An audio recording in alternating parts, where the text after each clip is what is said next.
Going on, everyone? Happy Tuesday, December 16th today. Thank you for everyone who's stopping by. Big show tonight. Big shout out to Vega, who's joining me tonight. Vega, what's going on, man? Glad you can make it. Glad you were able to set this together, right? I've been enjoying these, right? I think this is what, our second year doing it? Yeah, it's our second year. This is the second time that we're doing the end of year report cards. This is technically the third time that we're doing some form of report, because this year we added the mid years. Precisely. Yeah. And I've been enjoying it. This is one of the most crucial reports that these statue companies can be receiving. So I hope they take it and run with it and listen. Yeah. You hope. I know that at least one company saw it and said some things afterwards. Most definitely. Yeah. I think my favorite part about these streams in particular is because this is a side of the hobby that gets talked about a lot, but doesn't necessarily have all of the information to back it up. And so it's typically just based on opinion. Yep. And this provides a bit more of an objective take on what's been going on. Yeah, and I of course, before we get started, of course, this is the end of year report cards for the statue companies for the year 2025. I want to give a huge shout out to you before we get kickstarted, because I don't think I've ever seen in my life someone track information the way you do.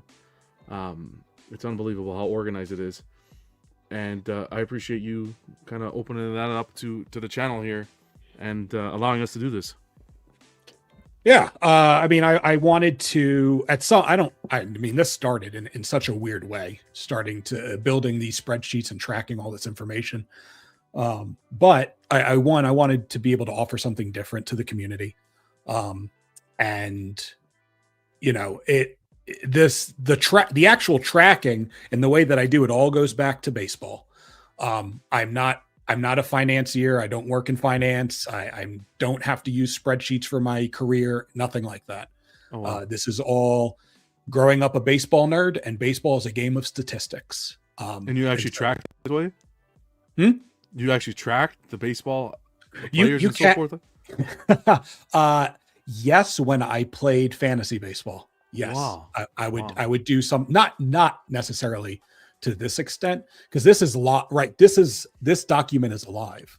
It gets tracked, maybe not every day, but at least every week in some form or fashion. With baseball, it was more leading up to fantasy baseball drafts, get everything ready, everything outlined, so that, because we're playing for money, so I want to be as prepared as possible. So it's similar. It is similar. So that's where a lot of this started. Okay, well, like I said, you do a fantastic job, and we appreciate it here for sure. So thank you. Yeah. I'll get to the chat a little bit, see who's here with us tonight, and then we can get this baby kickstarted. We got Theo in here. What's going on, Theo? Good to see you. Let's send out those report cards. Heck yeah. We got Marcos in the house. What's going on, Marcos? We got Klaus asking, what's this stream about? This is our end of year statue report cards. So we give the statue companies their report card for how they performed throughout the year. Cypher's in the house. What's going on, Cypher? Statue Kingdom, busy at work. Looking forward to checking this out later tonight. Heck yeah. And we got Ramo in the house. What's going on, Ramo? Good to see you, man. All right, Vega, I give you the floor. Let's do this. Good luck to all the companies. This is like, you remember when you were a kid and you got your report card and then the parent had to go to parent-teacher interview? Oh boy. Remember those days? Oh yeah, I remember they had to sign off on it. And I was like, all right, how quickly can I learn my mother's signature? Oh boy. And then how can I sneak something fake in so that she doesn't feel the need to go to the parent-teacher conference at all? I don't know about you, but I was an A+ student. All right, so let's go ahead and get started. So for those like Klaus who was asking, I think Klaus is a bit newer, maybe. Yep. But maybe people have forgotten in the midst of all the holiday madness. Let's just have a quick review again of kind of what this is. So this is a presentation that has, as we've already discussed, become kind of a biannual collaboration between the Everyday Collector channel and the Statue Historical Information Tracker. We do the mid-year statistical trends in the summer, and then we do the report cards at the end of the year. And that's what you'll be seeing today.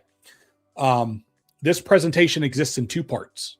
Firstly, we will go through an overview of the numbers and statistics and make some comparisons to last year and see what has grown and what has declined across a multitude of categories like pre-orders, releases, prices, edition sizes, and things of that nature. Once we get through that, the second portion of the presentation is when we will offer an opportunity to reflect on each specific company's 2025. And as John mentioned, they will each receive a grade by him and myself that reflects our thoughts on how we think the company performed throughout the year.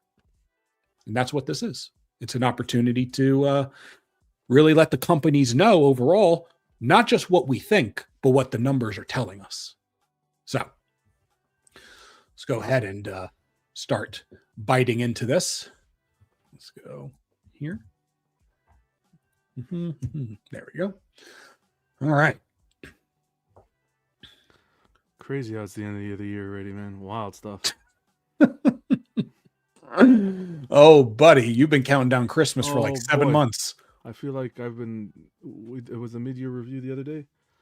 Oh, yeah. I remember it. I remember that vividly. Yeah. So I do believe I have pretty much all of this data valid as of today. Included in this are the pre-orders that are scheduled for this week already.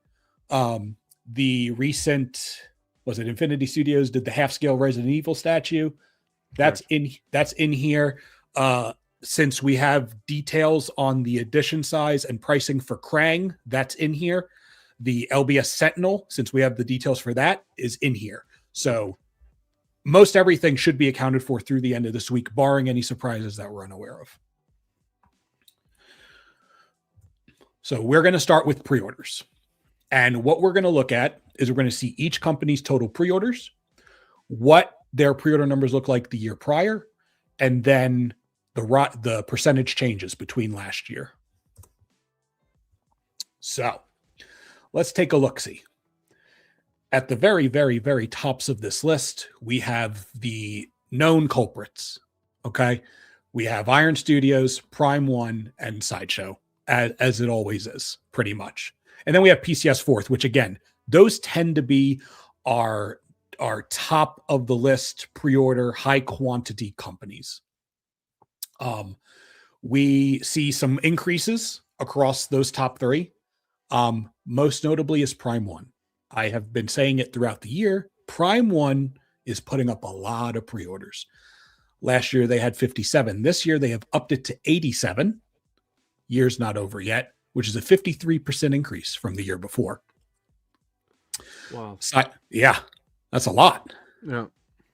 That's a lot. Sideshow has a decent sized increase too. Sideshow is weirdly consistent over the past few years. I believe since 2021, I want to say it was 41, 39, 39, 42 maybe.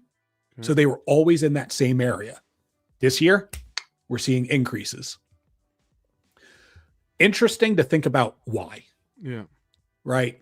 Because my understanding was the hobby was dying. Yeah. I believe that's where we were at. When Prime One started increasing their pre-orders, I had the idea, and I still do, that, they were seeing their finances dropping. ESs were dropping. People weren't ordering as much. Mm-hmm. So since they weren't getting as much bulk within each release, you increase your amount of releases so you can spread that bulk out, because that's kind of what they were seeing happening. I'm wondering if Sideshow is seeing the same thing and following the same trend, because their ESs, of course, as we know from collecting Sideshow, 10 years ago, is vastly different than their height in early 2020, 2021. And that's the thing, is you thinking that's a correlation, is lower ESs, more product is a result of more product being pumped out. Mm-hmm. I mean, we know that prices, not the prices for statues, but behind the scenes, we can assume that the prices for materials, prices for labor, prices for engineering and all of that have gone up. Yeah. As everything has gone up in the world.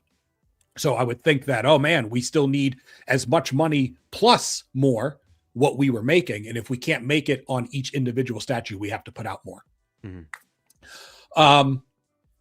PCS. I think that's an interesting one because PCS was rampaged last year because they were pre-order crazy and were not releasing much to back all of that up.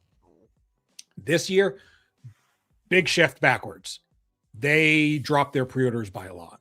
Yeah. 34% decrease, 38 this year, 56 last year. 56 was a high for that company, I believe, even going back to the pop culture shock days. So maybe a course correction. Maybe it's just a blip on the radar this year, and next year they could shoot back up. Who knows? These other companies, they have lower outputs than those top companies on this list. So any percentage changes are going to look exaggerated because you're playing with lower numbers, right? So I won't really focus too much on that side. But you can see like Queen Studios through LBS, they all kind of are producing similar numbers. They all were similar numbers last year, and they're all similar numbers this year, except for Tweeterhead, who at some point we will, of course, talk a bit more about what's going on with their numbers. Overall, this is an increase in pre-orders from the previous year, about a 10% increase. Last year, 10 companies were tracked. This year, those same 10 companies are showing a 10% increase from 326 pre-orders to 358 pre-orders. Overall, with all the companies I track, which is 13, we actually have had 392 pre-orders this year. That's wild. So we're going up. You almost got a pre-order for every. Well, you got more than a pre-order for every day of the year if you wanted. 100%. That is good. Yeah. Wow. Yeah. Oh crap. Oh yeah. Yes, we do. So that's that. Pricing trends. Let's look at some pricing trends. I mean, that's something we always talk about. Money. So the biggest thing I'll point out is that I used $1,200 as a cutoff to see last year. It was about a 70-30 split. 70% of pre-orders were under 1,200. 30% of pre-orders were over 1,200. This year, we're seeing a 10% shift in the way we don't want to. 60% pre-orders this year from 70% are under 1,200. So we're seeing a 10% increase in pre-orders over 1,200. Mm-hmm. I mean, that a lot of that is accompanied by increases at Sideshow. Increases at PCS. So I think if we were to break it down across company, we could see where those changes are happening. Big risers are just those premier pricing. I think Queen Studios coming back a little bit from last year, where they had a real down year in terms of pre-orders. They came back a little bit harder this year, introducing a bit more of those gaming statues. They're doing those life-size busts and all of that, and those are up there in premium. So those are helping to contribute to some of those higher pricing averages as well. I think the biggest thing to note, though, is in terms of price ranges, the biggest faller is the $501 to $800 range, which used to be Sideshow's Sideshow sweet spot. And I think that they are almost single-handedly influencing that range just disappearing as they are averaging much higher. And we will go over those in a couple of slides. No surprises here in terms of the way we talk about pricing. Things are getting expensive. Precisely. I will not go too crazy with this here, but what this is the percentage of pre-orders that fall into each of these price ranges. Okay. And the biggest thing to note is the box that has been drawn. The big decrease in the $501 to $800 range, 25% last year. 25% of pre-orders were in that $501 to $800 range. And this year it has dropped to 12%. That's over, cut in half. Yeah. Okay. Slight increases in that $800 to $1,200, a bit more of an increase in that $1,200 to $1,800. And then again, a bit more of an increase in that $1,800 to $2,500. So we're just seeing that shift from here, taken away from those cheaper prices and then just spreading out across the next three ranges. Which is odd, the price increasing, considering the talk we hear at the level of the community that we're at, where people are leaving the hobby and, you know, people aren't, the affordability isn't there, and so forth. So it's interesting to see them take this approach. Yeah. You see a lot of people too, not just leaving the hobby. Obviously that's at the highest extreme, but you have a lot of people who are getting rid of pre-orders because they no longer, for whatever amount of time it has taken, they no longer feel it's worth it. Yeah. It's no longer worth that price. Where something else comes along. Yeah. And they only have so much money Precisely. to distribute across the hobby. So, you know, you can't, I think I mentioned this probably last year. You used to be able to have a lot more give and play in the hobby. You could order something, you could get it in, you could see it in person, put it in your display, realize it doesn't work for you. You could sell it and move on and then get something else. Yeah. That doesn't exist anymore. No. You are stuck with it. People do not have that expendable money, not just taking in real world economical situations. If you just focus it within the hobby, people are having to put more and more money into their orders. Yeah. And so they're not having as much left over to play with, to take that secondhand piece away from you. And I think that's what could be hurting some of the companies with those very long delays. When you delay that piece, all you're allowing to is the competition to get in there and steal that pre-order. Some people are okay with losing the NRD and swapping to a piece they may be more interested in because it's been so long. So yeah, it's interesting to see how everything plays out. Yeah, the more time you allow between pre-order and release, too many variables can get in the way. For sure. Yep. You know. All right, now let's look. We're going to look at some average prices across the four high volume companies.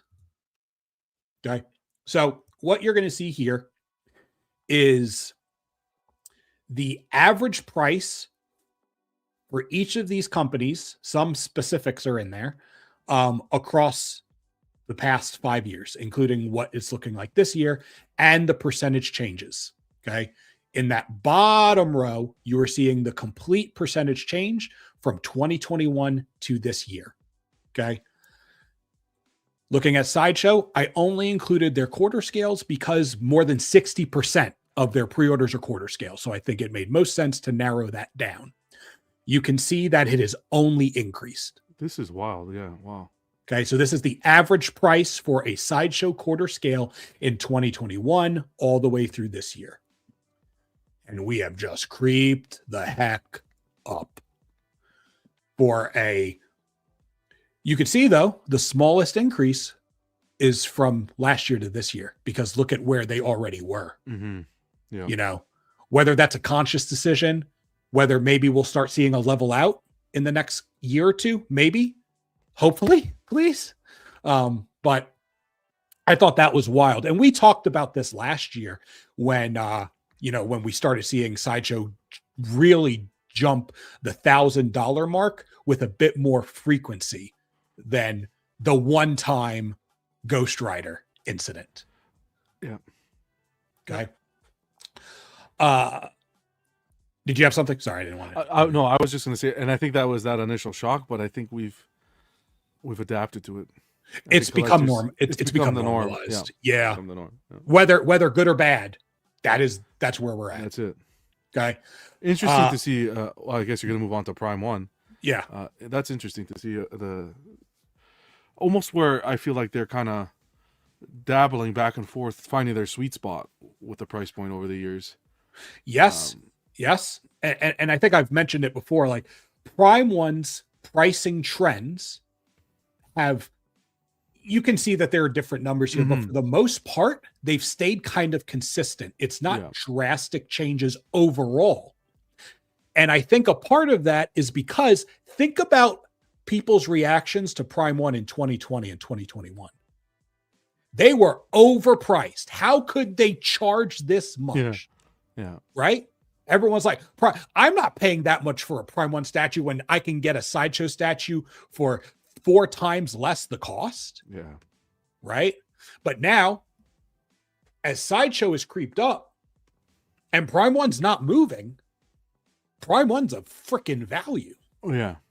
Well, and you hear that comparison all the time. Well, I'm going to buy this piece when I can go in this direction and get another. I find more value on this end than I do that end. And you hear it all the time. Yeah, but now that value, a lot of that value is gone. Yeah. Because the value was actually in the price. Yeah. You know? Versus there being quality value. Because if you're thinking about Sideshow and Prime One, which was a common comparison, Sideshow had monetary value of I could get something really good for a lot less. That's not the case anymore. So now you are having to compare quality, production confidence, and things of that nature. And Prime One has a distinct advantage in that. I want to jump to Cypher's point at the end there, right? Are there statues that are really expensive or really cheap that may skew the averages? Yes-ish. For Prime One and PCS, with these averages, I ensured to remove things that were extreme outliers, like the Transformer, the Weapons Depot. Yeah. That was $20,000. I took that out. Yeah. PCS, the Bronze Carnage, that was $15,000. I took that out. I took that out of my mind, let alone the. What I will say, Cypher, is what can influence these things. The reason that I like Sideshow and Iron Studios comparisons better is because with Prime One and PCS, they have such a mixture of scales. What you can see influencing this is how much of a certain scale they decide to produce one year over the other. PCS had years where they were producing 4, 5, 6, 10 scale PVC statues. I don't know if they were PVC, but those 10 scale, Marvel versus Capcom and the Street Fighter stuff, that's going to bring you down. They were producing more quarter scales at one time. That's going to bring them down. They have shifted to doing a bit more third scale. They're adding more 1-to-1 size busts. They're adding a bit more half scale this year than they did last year. So those kinds of differences will cause some fluctuations in the averages. But what I will say is each year has different mixtures. So if you want to take that to kind of be almost like a norm each year, that there's just a mix of stuff and this is where it lands. And with PCS specifically, I don't think it's any surprise. We have all talked about how PCS's prices have shot through the roof. Yeah. We didn't need this graph, this table to tell us that. But it has gotten a lot higher as they are claiming to produce however you want to label it, higher end pieces, higher engineered pieces, better pieces. Their prices have gotten very, very high, partly this year because they're playing up there a lot more. They're staying up there for their quarters, their half scales and their third scales. And they're not doing as much with the quarter scale as they did last year. Oh, yeah. But that's still a big freaking increase, man. Yeah. Oh, yeah. That's big overall, let alone just last year to this year. Then we have Iron Studios, who is another one, right? I think a lot of people talk about 10th scale and whether they are still a value. Are they still the entry level or the new entry level replacing Sideshow with how much their pieces have increased? Overall, from 2021, 2025, it's been a 60% increase. But 60% when you're playing in between $100 and $200. Yeah. Right. So it may not seem as it's not, the percentage I think feels a bit more drastic, especially when they had actually a significant decrease in 23 to 24. They dropped their average prices for the 10 scale at 23%. So they've come back up a little bit, but I think that they still continue to have a lot of 10 scale outliers with some of the Disney stuff. I think if I imagine if I took all the Disney specific stuff out, not Disney Marvel, just Disney, right? The classic cartoon stuff. Yeah. These prices will look much different. Yeah. Because I think a lot of their 10 scale Disney stuff, they do the deluxe versions with all the shebang. That's the thing. They make them very elaborate. So they do. I think they do enough to set that piece apart from the standard version. Whether you think it's enough to warrant, $800. Yeah. It seems to be selling well enough that they keep doing it. Precisely. Okay. So we'll move on from this. Again, we are going to be discussing each individual company in the second half while we're doing the report card. So this is kind of helping to grease the wheels of where we take our grades. Now we are moving into scales. I won't spend too much time on this. This year, a lot more 1-to-1 scale stuff. Whether that's human sized or busts, it's just a lot more of that. And again, I think Queen Studios coming back a little bit. Infinity's putting a lot of that stuff out there. And then again, PCS doing more with their fine art busts that they label as life size. Yeah. So those fall under that. LBS with the Sentinel. LBS with the Sentinel. Yeah. I haven't seen, I think the biggest thing is this year, I haven't seen as many specific 1/5 scale statues. I think one Tweeterhead not doing as much overall. Same with Sideshow. That was a market. Sideshow was. Well, the thing with Sideshow, and I want to point out this distinction, is when I'm doing scales and I'm tallying these things, I am not tallying what I think the scale is. I'm tallying what they are telling me the scale is. So for Sideshow has a lot of statues that they are not identifying specific scales for. So those fall under non-scale statues. Yeah. Whereas I think typically we would say, oh, that's about a fifth scale, right? That's about 6th scale. That's about quarter scale. The Berserker Wolverine, the MODOK, none of those were scaled. Yep. So those fall under non-scale, which is why there's a large increase in those non-scales. I think Sideshow's playing a bit more with just that statue label, because then they could just do whatever they want. They're not confined to a specific size. Small decrease in quarter scales this year. Small. Very interesting. Yeah. Small. Again, PCS has pulled back from quarter scales. Iron Studios is not doing as much larger scale statue this year. But the king, if you look at the totals in the pie chart, right? This is for all the pre-orders that have gone up this year. 1/10, it's all Iron Studios. It's still quarter scale. Quarter scale is still up there.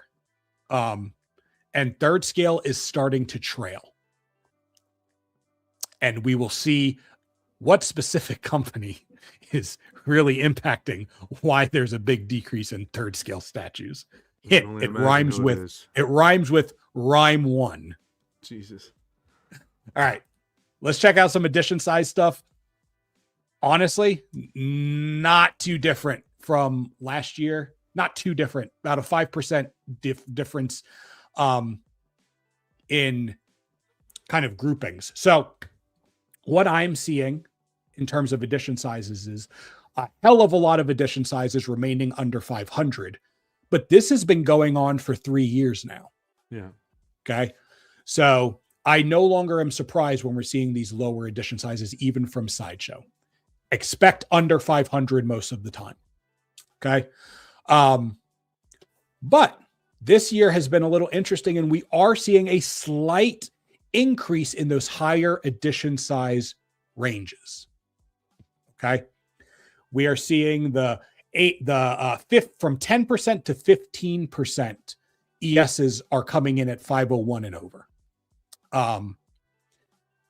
And there hasn't, and you can see that the 2501 up, nothing is over 2500 anymore. The last ES that was over 2500 was 2022. And I think that was the Darth Vader mythos that came in at what, like ungodly numbers. Yeah.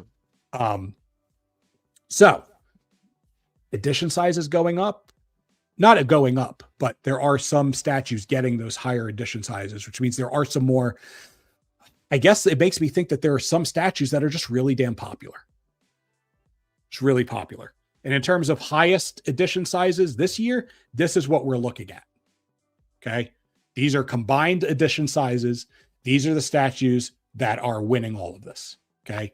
You see Sideshow, you see Pure Arts, you see Queen Studios, and then Pure Arts and Sideshow and Pure Arts and Pure Arts and Pure Arts and Sideshow and Sideshow. Yeah. Okay. It's mostly Pure Arts and Sideshow.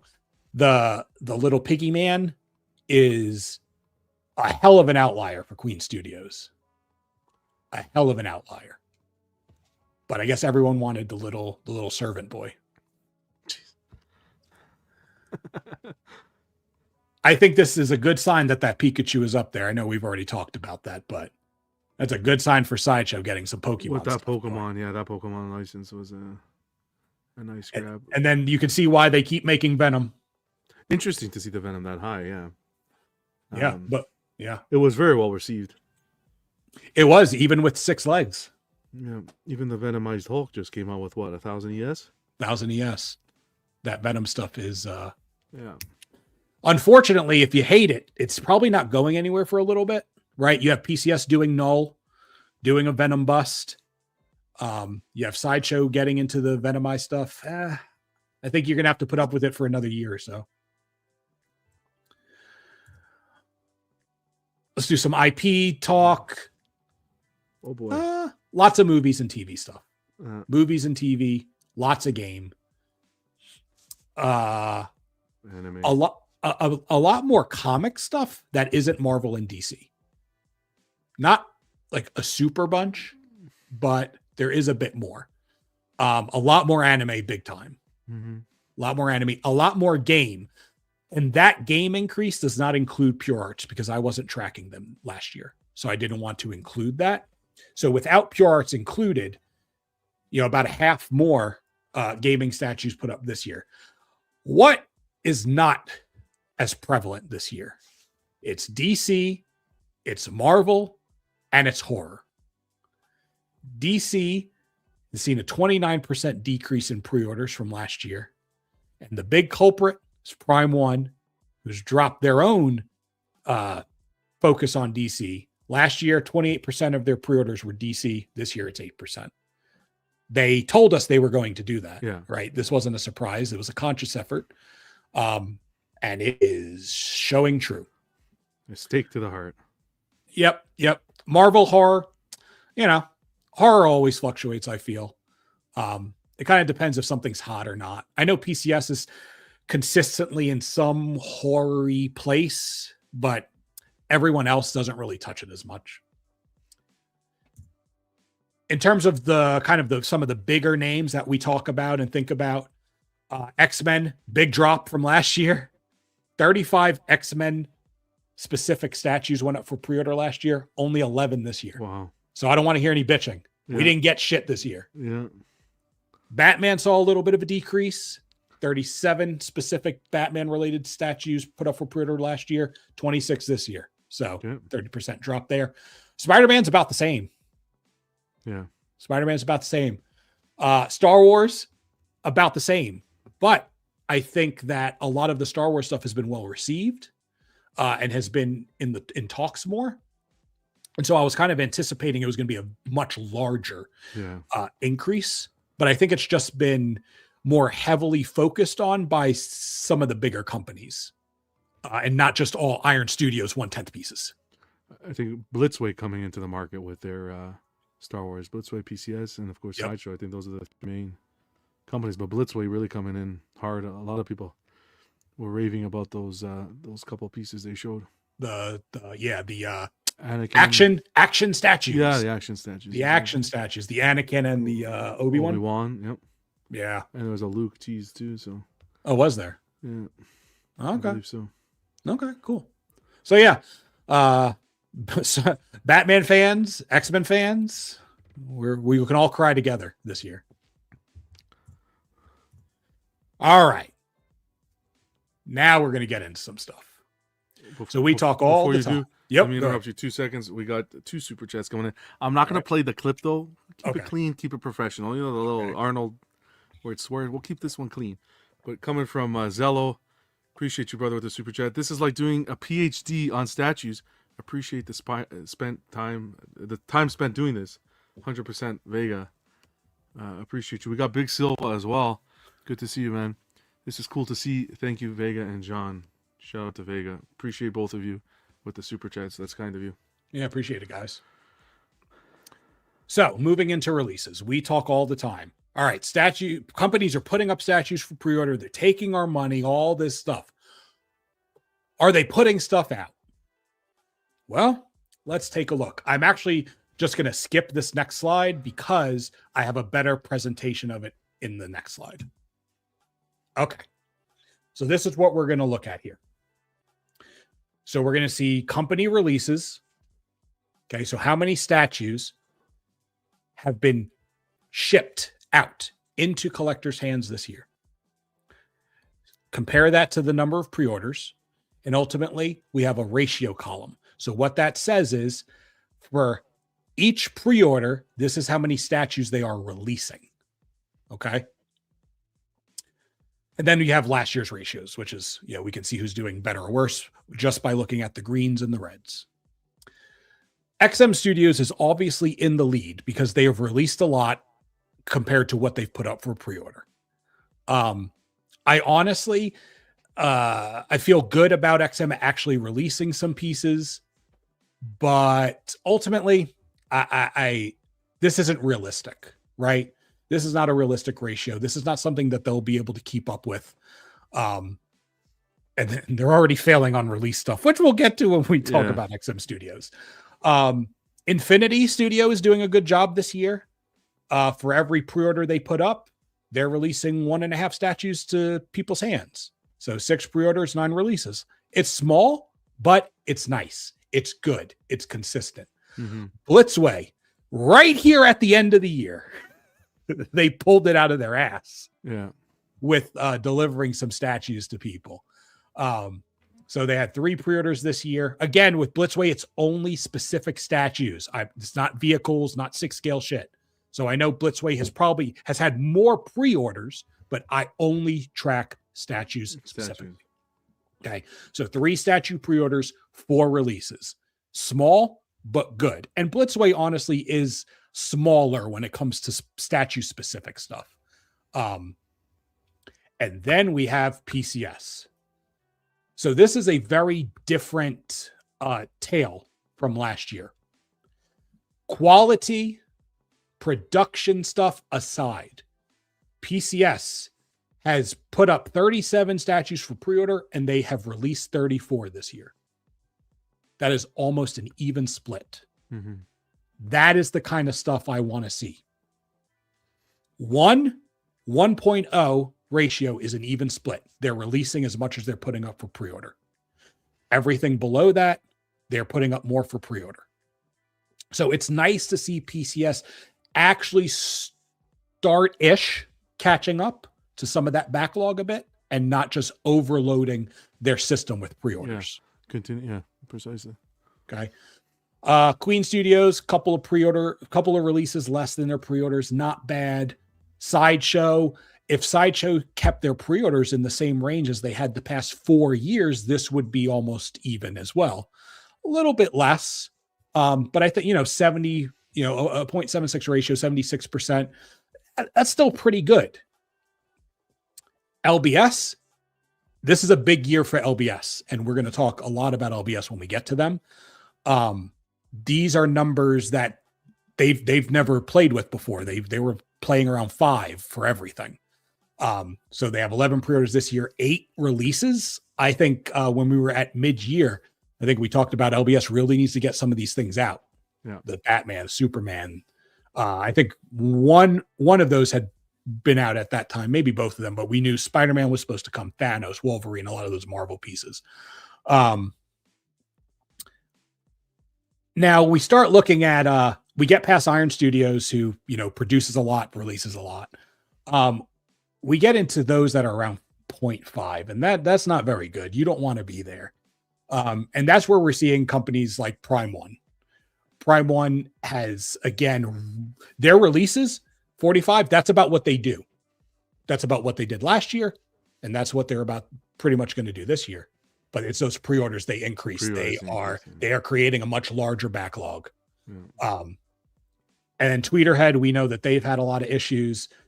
J&D has put up a lot more. They've released just under half of that. Pure Arts is struggling.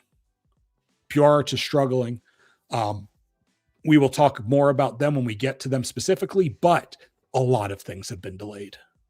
A lot of things. And then Supercraft exists, in case you guys forgot.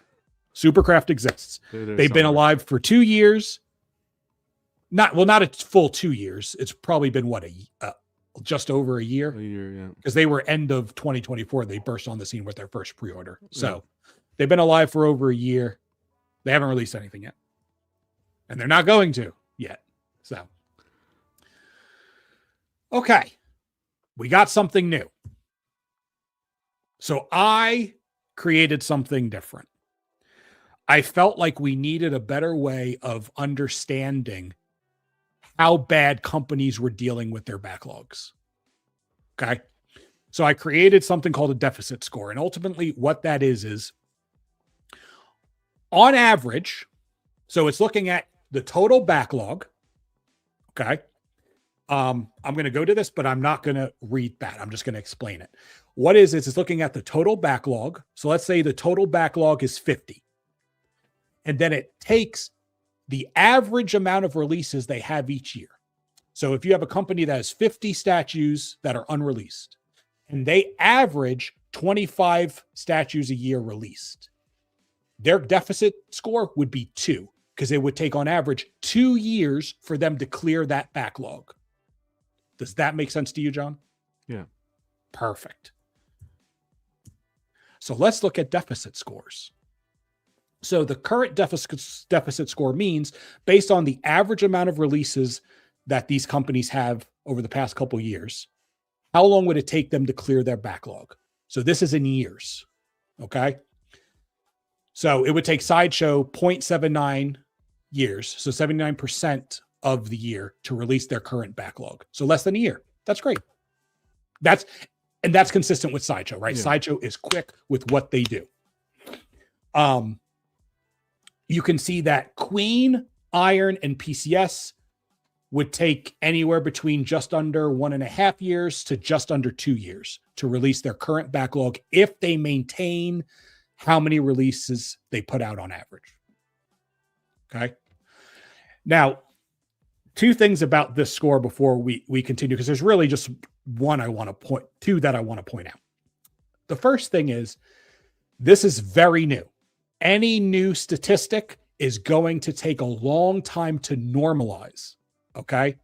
So right now, this only attributes to last year and this year's releases, because I wasn't tracking releases before 2024. Yeah. So these scores could very much shift a lot come next year. Okay.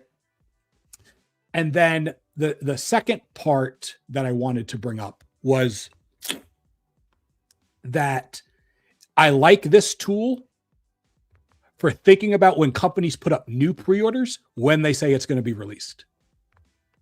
Because I'll tell you what, right now, Prime One Studios, when they're putting it, Prime One has delays. We know that. I'm not even poking at them anymore. But when Prime One says, hey, we're putting up a statue, it's going to come out the end of next year, and I see that they are almost 3 years worth of releases behind. It would take them almost 3 years to release their entire backlog based on how many they put out each year. I'm thinking a lot of these are going to be delayed, Yeah. Yep. LBS, like look at LBS's. LBS is up there, but that's because last year they didn't release as much. This year they've released a lot. Yeah. So I believe by next year we'll see that normalize more. I'm hoping that within 5 years, if I'm still around, I meant in the hobby, not dead. I was going to say we'll have gray hair, but oh shit, I already have plenty of those. Well, it's so gray you can't see it. We'll see these things normalize. Yeah. But this will be a new score. But it's a good way to start. Yeah, it's a good thing to start for sure. Yeah. Right. And you can see for I really want to point out Supercraft, their current deficit score is infinity. It will take infinity years for them to release any of their statues based on what they've done so far. So 8 years for XM? God damn. Well, you got to think they have what's their damn backlog? Yeah. Oh, 52. It's over there on the side, on the right side. Wild. They have a backlog of 52. And they didn't release shit last year. What, they released two or three. So they're averaging about 7 a year. So yeah, it's going to take a while. Prime 1 has a backlog of 124. That is wild. Yes, sir. Wow. Yes, sir. Now the backlog is that already late? No. Oh no. Okay. It would take a lot for me to differentiate between what is delayed and what is not. No, this is here are the just open pieces. pre-order. Yeah, here are the open pre-orders that have not been delivered. Okay. Right. Some of them came up for pre-order this year. We know they're not going to be delivered. Yeah, precisely. Right. But again, the way I like to think about this is, okay, if we have over 2.5 years of backlog left, then if you're going to put up new pieces now, don't tell me they're going to be released in a year, because the odds are it's probably not. Yes, that is correct. These numbers would change in the way we want. We want to see, ultimately for me, and I'm only going to speak for me, what I want to see is a 1-to-1. If you put up 30 pre-orders, I expect 30 releases, or somewhere within that range. Honestly, PCS is almost having a perfect year. Not quality, not production concerns, just in returns to they put out 37 pre-orders and they've released 34 pieces, I think it was. That's the kind of things I want to see, right? Yeah. So this deficit score would improve if they start releasing more of what they've put up. But companies like last year PCS, big increase in pre-orders. Yeah. This year Prime 1, big releases in pre-orders, messes up their deficit because it increases their backlog and they're not increasing their rate of release. Mm-hmm. So good point, Cypher. Yes, that is correct. All right, quick. We'll just do some, variants have been talk of the town. In case you didn't know what variants are, those are variants. Here's a bunch of the variants from this year. There's a few in there, just a few. I see a few I want. That's fine. Variants this year, ultimately, kind of the same as last year. Not a big change. They're sticking around. Last year, 13% of pre-orders were variants. This year, 14% of pre-orders are variants. Whether you consider that big or small, that's going to be your own personal taste, but they're not going anywhere. Yeah. Okay. Who's the biggest culprit? Well, it's Tweeterhead. Over 70% of their pre-orders are variants this year. At least you know what you're going to get from Tweeterhead. Just look at what they already released, because that's likely what you're getting. I honestly, I feel like these numbers aren't that, other than Tweeterhead, I don't feel like they're that bad. Yeah. I don't think the variant problem is much of a problem per se in terms of their existence. I know that I have had concerns, and a lot of us have shared concerns about how variants are released and the strategy in which companies use. Yeah. But just in terms of having them, and I just don't feel like it's a big issue. It's okay. Sometimes people wear different costumes. It's been normalized. That's true too. And I think companies have changed as well, the way they roll them out, which I think kind of. Yeah, trying to hit it early, right at the forefront. Sideshow did that with the Nihilist, and yep, that's the one I was thinking of exactly. Yep. Oh yeah, I think that was their most Well, no, and then the apples, Yep. they released those variants alongside, pretty much. Maybe a day or off. So, all right. So my goal was to get through the first part of this presentation in an hour, and we have done that because, oh boy, it's time to talk about the company specifically. We put our seatbelts on now. You better strap up. Oh boy. You better clench, buddy. Better clench. So, as we're leaning into these report cards, here are some of the things that we're going to be taking into consideration. I think someone had asked at some point, like, what are we going to be grading companies on? Like, what are the things we're going to be looking at? So, typically, the way I have it created is about 6 categories. Okay. We have their pre-orders, their releases, their quality control, art direction, customer service, and public relations. And you can see some of the examples in there that may fall under those different criteria. Depending on the company and depending on the grader, certain things may be weighed differently than others. This is ultimately a subjective discussion using objective information. Okay. At the end of the day, it is our opinions, but we have at least reviewed for this first hour a bunch of objective numbers that can help guide some of our answers for things. But there's still going to be a lot of feelings involved because that is the nature of being human. Sure. So, as some might say, the carnage begin. Ooh, I like it. You like that? I like it a lot. Try to spice it up a little bit. I like it a lot. Oh, okay. That's a good movie. That's a good. I think you used too much tongue. Yeah. Too much? Okay. All right. He really okay. Anyway. Oh boy. So when we're going through the companies, there are 3 slides other than the title slide for the company name. We're going to look at what some of their pre-orders were for this year. We're going to see what some of their releases were from this year, and then we will go to the report card section. Okay. So for Blitzway, here were their statue pre-orders for this year. We already talked about the action statue, which is a trend I don't necessarily care for, but it's here and it's different, and some call it innovation. Yep. So, and then you had that thing, one of your favorite IPs, Endoskeleton. Yeah. See, I knew you knew the name. I'm in my head like, I know it's called something. A strong year. Right at the butt end of the year. Right at like the tip.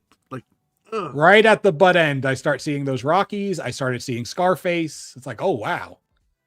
And I mean, that Geralt was both the quarter scale and the third scale took forever.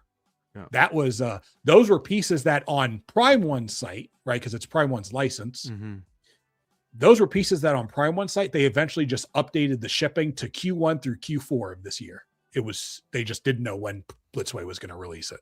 So it was nice to see those. I was curious as to whether they were canceled, and no one said anything about it. Well, I think that was the problem with Blitzway. It was the lack of communication. There was no communication whatsoever. Was there even communication with Scarface or Rocky that you know of, or it just started showing up? Just started showing up. I even made a post tagging some of the Blitzway reps, and nothing. Okay. There was no communication whatsoever, and the majority of these they came out, but they are delayed. Oh yeah. Okay. Yeah. Okay. Gotcha. Yeah. Gotcha. All right. So now we go to the report card. Okay. So what you'll see here is kind of a breakdown of numbers that I'm not going to go over. You can, if you want to watch this or you're watching it on the replay, you could pause it and look, but you'll see just the breakdown of the company, their total pre-orders, releases, and then the scales, edition sizes, price ranges, and IPs for their pre-orders this year. I put, maybe some notable, news stuff or statistic stuff down there.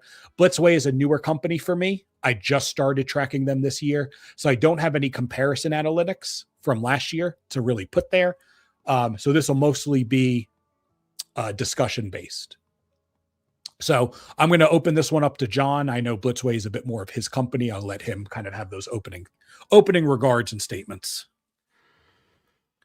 I think Blitzway towards the beginning, mid-year, did a great job. I think they came out, they showed these, they teased us, they gave us a little tease of the Star Wars line that they were working on, and I think it was well received by the community. They went quick, and it was nice to see them bring, like you said, some of that innovation with that action pose. You know, some people not too much of a fan, but hey, I'll always give some credit where it's due, with kind of thinking out of the box and kind of bring some ideas to kind of elevate your experience as a collector with the product. And I think they did that, right? Yeah. Now, those were some of the positives. What I think they did terribly was not bad. The fact that, they set these release dates, and a lot of the statues, if not almost all of them, were delayed. Mm-hmm. Pretty significantly delayed. And there was, from what I saw and what fellow collectors that who purchased product were mentioning to me, is there was no communication. No communication as to an expected release. We apologize for the delay. We're having some issues with production. We're having some issues with the tariff situation. Whatever the issue may be, there was absolutely no communication at all from them. We talk about the Prime 1 and Blitzway collaboration, that relationship they had. Mm-hmm. We don't know. We don't know. We don't know. We don't know from Prime 1's end. We don't know from Blitzway's end. We don't know anything. So I feel like that's somewhere where they really dropped the ball this year, was the whole customer service, public relation kind of area. Art direction, again, quality art direction. I think, like I had mentioned, I think some positives.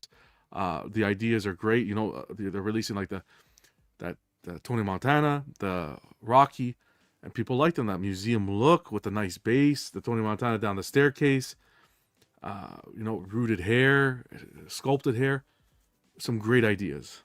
So I think that was there. Quality control, kind of early to tell still, because we're slowly getting these photos of, let's say, the Rocky release. And they're not the clearest photos to really go in and examine the QC. So we'll be able to tell a little bit more, probably closer towards the end of the year as the pictures flow in. And yeah, I think that's where they really dropped the ball, was that communication. Grade wise, I'll wait for you to give your kind of take if you don't have anything else to say, and then we'll do our grades. There's a part of me that wants to say that Blitzway almost puts themselves in a place of non-existence if they are not putting up a pre-order or they're not releasing something. Yeah. They just don't exist in the meantime. Yep. And I think that with a lot of other companies, we put a lot of value in their community engagement. We put a lot of value in intermittent communication, especially when it's warranted. But is Blitzway that kind of company? Or is it fair to go, well, Sideshow does a great job of engaging community stuff. Prime 1 does a great job with their showcases. Yep. Is it fair to look at Blitzway and go, well, they don't really do much with the community. Yep. Should they? Do they want to? They're putting out 4 statues this year. Yeah. And they have a large focus in that one. Is it 1/6? There's a lot of 1/6, yeah. The 1/6 stuff, right? The figures, the vehicles and stuff. Vehicles, yep. Perhaps that is their primary community. You would know better. You would know much better than me. I would agree with you to a certain extent. I think as a company, you need to adapt to the times. We see that we're in a centric environment now as collectors. We want that community engagement, and that's fine. I can see that perspective. If that's something that they don't want to do right now, community engagement, I would say then at least reach out to the customer base who purchased the product to give them via email, just to give them an update as to, thank you for your purchase. Unfortunately, it's going to be delayed due to this, and the other. Here's your expected release date, just so everyone's in the loop. Yeah. No, I agree with that completely. Yeah. I think that quality control, while we can't put a great emphasis on that, because out of the statues that they have released in hand this year, the Geralt's the only one that's really been around long enough to have ascertained a stronger opinion. And I think it looked good. It seemed to have come out well. I think that would be a bigger make or break, especially with the delays of those pieces and the fact that there was no real communication about them. If they also come out and I obviously I saw the Rocky picture. It's too hard to tell what the likeness looks like in final production because the pictures aren't great. But if that's a problem, man, I think it would severely impact whatever grade I give them, whether I give them something with benefit of the doubt or not. I would expect it to drop even lower should those not work out. And I appreciate what Blitzway did. And even when I'm thinking of quality control, I'm thinking of those ones that they did outside of Prime even. I'm thinking of that Rocky, the Scarface, and the Legend, right? They did the Legend pre-order. What's his name? Tom Hardy. Mm-hmm. Some of the Star Wars pieces. And I think the corner of the market they were trying to capture for what the product is, rooted hair or sculpted hair and 1/4 tailored, the price point was there, and bringing that to market, people were very happy. People were quick to make the purchase. They were comfortable making the purchase at that price point because they know their affiliation with Prime One and the product that they've put forward.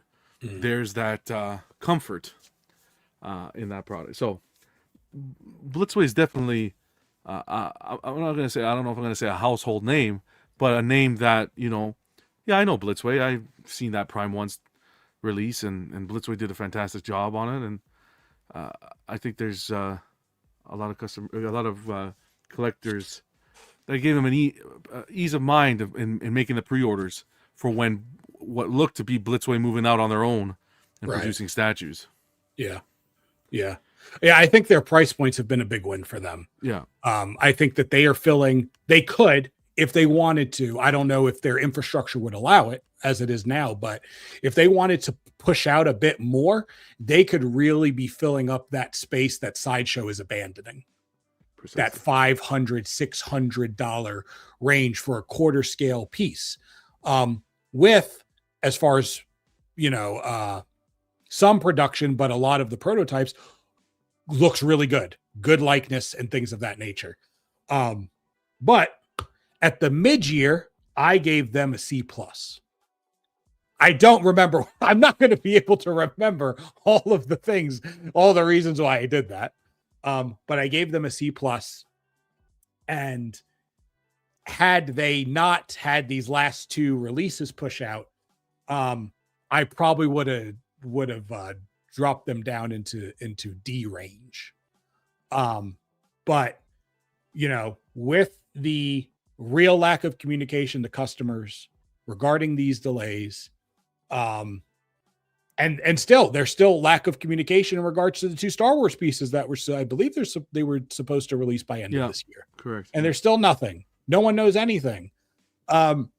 Honestly, I don't think I'm going to move my grade very much at all. Yeah. Okay.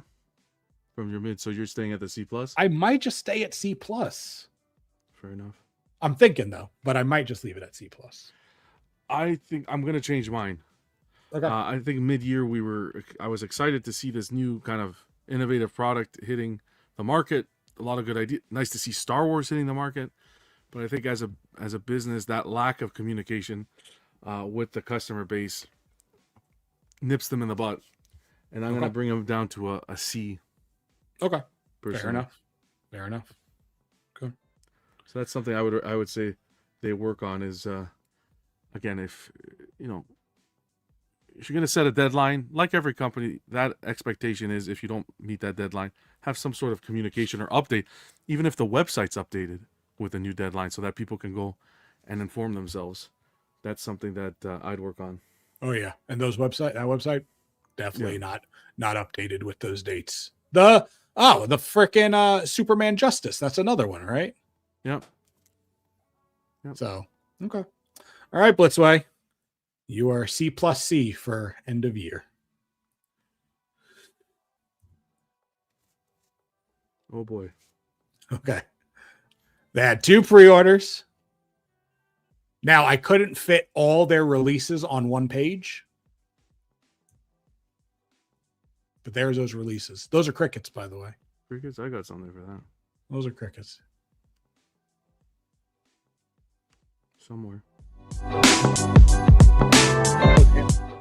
Wrong one. You see that? Oh, sir. That was very We were different. getting the party here. Yeah. There we go. There we go.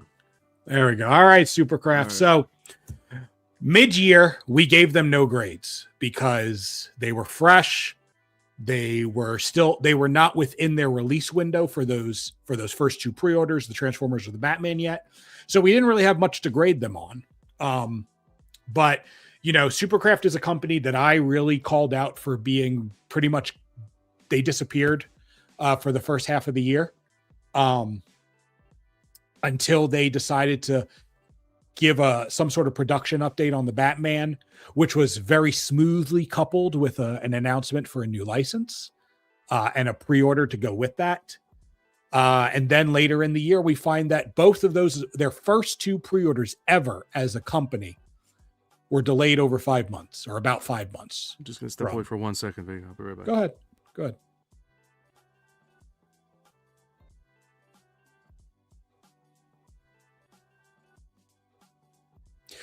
And so with a new company, I think that it's important to start strong. Do not bury yourself in a hole and then attempt to get yourself out of it. You introduce yourself with 2 pre-orders. I feel like the Transformers was received well enough, but that Batman was very well received. You put up your first 2 pre-orders ever, and the beginning of the year comes and no one hears anything from you. Then you put up these weird production updates that actually don't tell you anything about where that Batman statue is in regards to release. And you couple that with, also we have a new license. It just felt very much like a bait and switch. Hey, here's some news to wet your whistle, to kind of act as though we're staying on top of our P's and Q's, but we're really wanting to introduce this pre-order and this new license without a lot of backlash.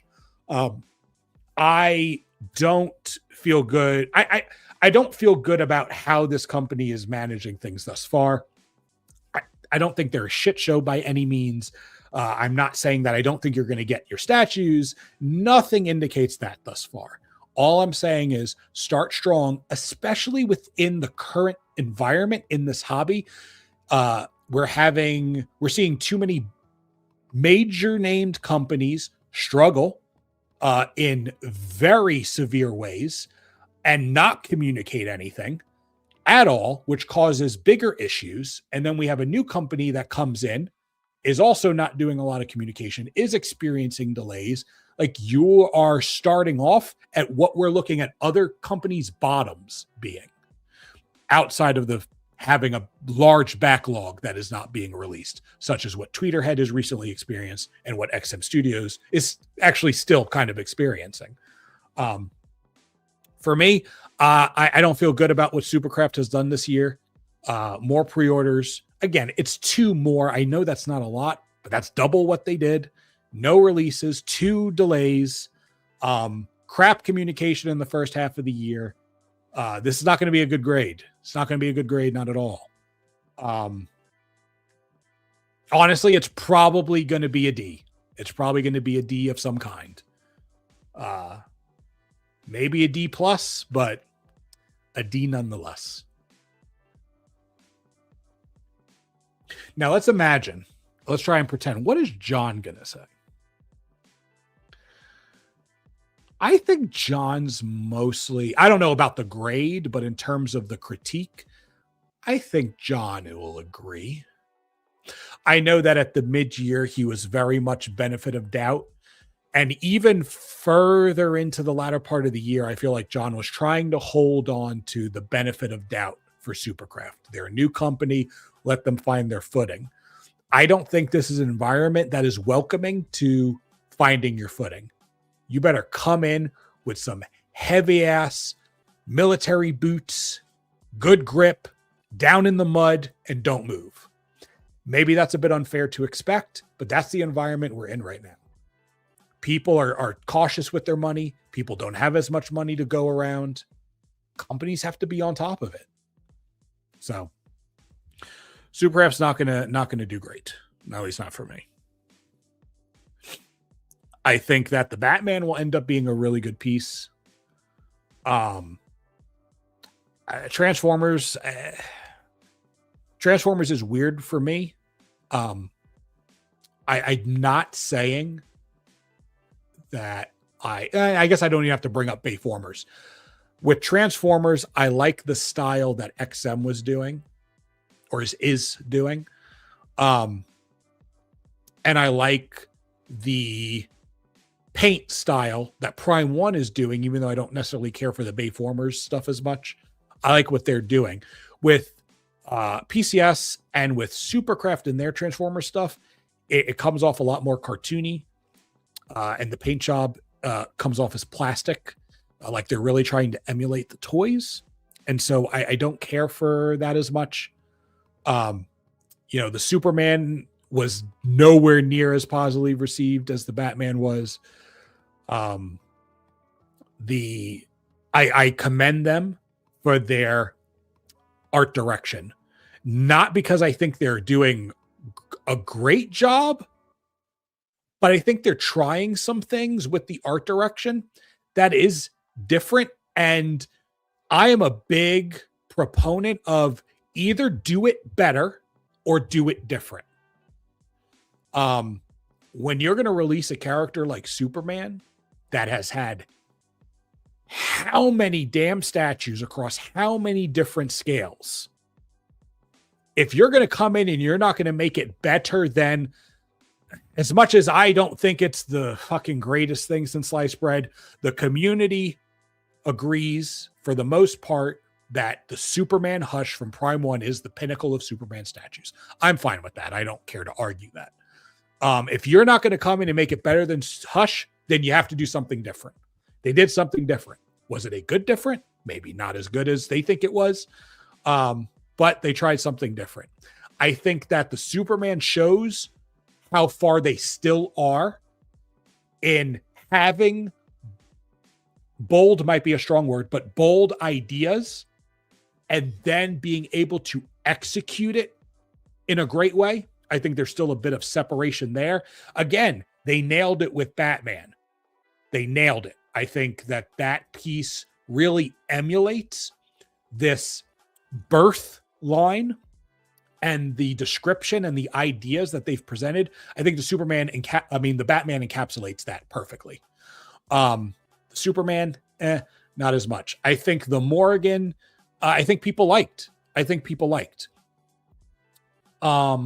But you had direct competition in also having third scale Morrigan and whatever that other girl's name was, from Prime 1, who is a well-known company, who has a strong history of great production value, good paint quality, all of that stuff. So, and you're also not forced to have both of those characters if you don't want them with Prime 1's. Supercraft's more of a 2-for-1 special, which I appreciate at restaurants and takeout and things like that.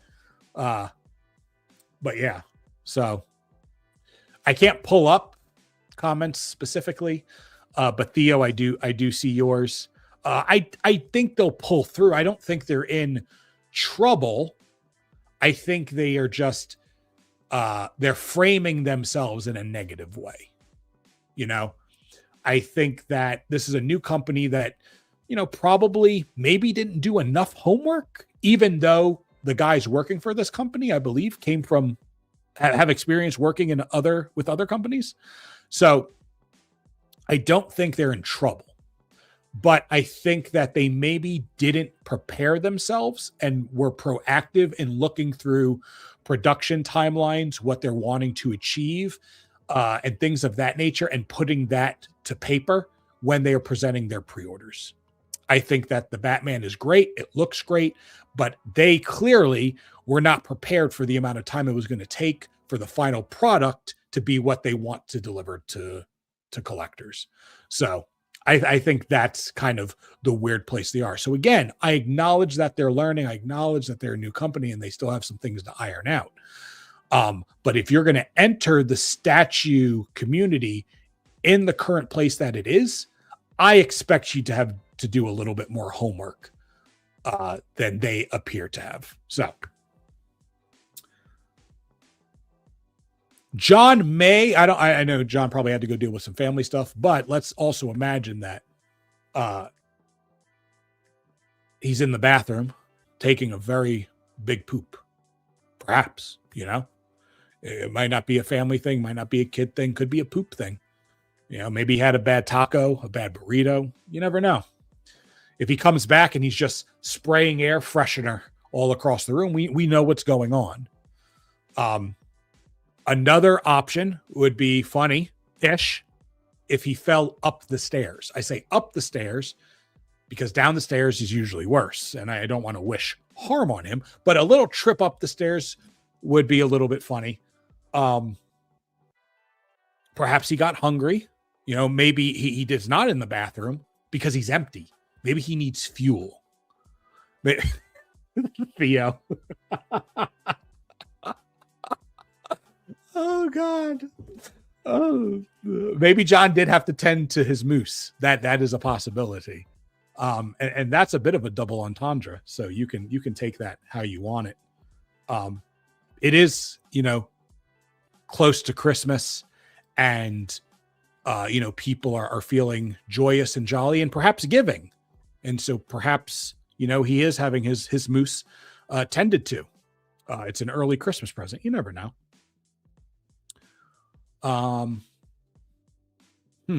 What other great excuses could we come up with for where John has gone? He's a, what's that movie called? That's a shame. Godfather, right? He's a Godfather fan. Perhaps he went out for cannolis. Cannolis are great, by the way. I'm a big fan. I remember one time for Christmas, my family got make your own cannolis kit. And there's no other way of saying it because this is exactly what happened. I was just squeezing all that cream into my mouth. Had the little chocolate chips in it. And it was fantastic. That's some good shit. Cannolis are a delicacy, 100%. If you've never had a cannoli, I recommend that you find one. If you live in a country that does not have cannolis, and you never maybe even heard of cannolis, I advise you to move. You know, I think that's probably the easiest way to remedy that situation. Just get on out of there. Wherever you live, it's probably not worth living there if you don't have access to cannolis, or Zappolis, or beignets, or any other sugary goodnesses that exist. If you have shit like scones and stuff, get the hell out of here. It's not a real sweet treat. I don't know if scones are supposed to be a sweet treat, but they're not. Or what is it? Macaroons or macarons or whatever the fuck they're called. Those suck too. They're not that good. I think they're French. I'm not sure, but the French suck at desserts. Because those shits are those aren't great. So really, if you want to eat a bunch of sugar, have great desserts, and get fat, there's only one place to go. I know you probably don't want to come here, but this is where it's at. We have it all. We stole all of the desserts from every other culture. We stole most of everything, actually. I don't. When you think of American cuisine, there isn't much there. The hot dog isn't particularly exciting. A burger is. Those are good. Honestly, I don't know exactly what foods are specifically American, and I think it's probably hard to define what exactly American is. Oh, thank you, Theo, for helping guide the discussion as I go on a rant. So Theo asks, do you see any new statue companies forming within the next year? Is there space for any more companies in the current climate? Yes. I think that, as I was discussing earlier, I think that there is still room for the affordable quarter scale. Quarter scale still seems to be the most popular scale outside of the 1/10 that Iron Studios almost exclusively manages. And Sideshow's prices continue to increase, and you hear more and more collectors saying Sideshow isn't worth that money. And so I think that is a prime area to enter. The problem that new companies will have, perhaps, is getting a hold of the right licenses. Right now, gaming and anime are movie, TV statues too. But the gaming and anime is what we're seeing big increases in. Not just increases in terms of statues going up for pre-order, but I think we're also seeing a lot of those gaming and anime collectors being a bit more outspoken about the fact that they have something that they're interested in purchasing and they're interested in talking about. And so for those of you who don't know, we are in the final leg of the first round of voting for the 2025 Tech Awards, where we honor the best statues of the year as voted on by the community. And throughout this initial voting process, lots of gaming statues and surprising anime statues finding themselves in there too. So Theo, back to your question, in terms of, is there space? Yes. Do I see new companies forming within the next year? No, I don't. I think financially, it's not a good time to form anything. I think Supercraft took a bit of a risk in their starting, but they're doing so in a way that they don't plan on releasing a lot. You know, at least that's the way they've kind of presented themselves early on. Is they're not going to be a 20 pre-order a year company, and they're under. Who are they under? Supercraft grew out of whoever. I can't even remember who it was. Mighty Jacks, no? Mighty Jacks, thank you. They grew out of Mighty Jacks. So they have kind of someone overhead or adjacent or parallel with them to kind of support perhaps that endeavor of making less. But when it comes to newer companies really coming in and cementing themselves in a way that like a Sideshow, a PCS, even maybe let's drop that down a little to like the Pure Arts first four figures area, I just don't think right now is the right climate for new statue companies to come up when there's already so much concern about existing companies. So, John, I came up with lots of ideas of what happened to you. I know. My apologies. It's the little one. She's still not sleeping. I got the wife tending to her, but we'll see how long that. We'll see how long that lasts. Gotcha. You don't have to go back. No pooping. No pooping. Yeah, Supercraft, eh? Jeez. Yeah. I think when Supercraft came to market, I was really happy. I was one of their advocates for how they were running the new ideas business, the new approach to pre-ordering and how they were launching their product. Yes, you were. You were the biggest. Of an advocate for it. Still am. Like, I think it's different. I think it's really good. But it is different. That is a word. I don't know, man. Supercraft is. I don't think there's much to say. Look where we're at. We've pre-order upon pre-order. We were at 2 pre-orders, if I'm not mistaken, this year. Mm-hmm. And the first 2 still haven't released. They're delayed. Mm-hmm. I appreciate their communication. I feel like some of it was released only to comfort and nestle in a new pre-order coming in. Mm-hmm. But yeah, I don't know. I don't know. With Supercraft, I'm not happy with their delays. I don't think it's. I don't think they're doing very well, personally. I think they got to ramp up the production and keep up that communication. I think they kind of put up their pre-order and put the release date too close. Yeah, because the Transformer and the Batman was right behind each other, and I think it's just too much. Mm-hmm.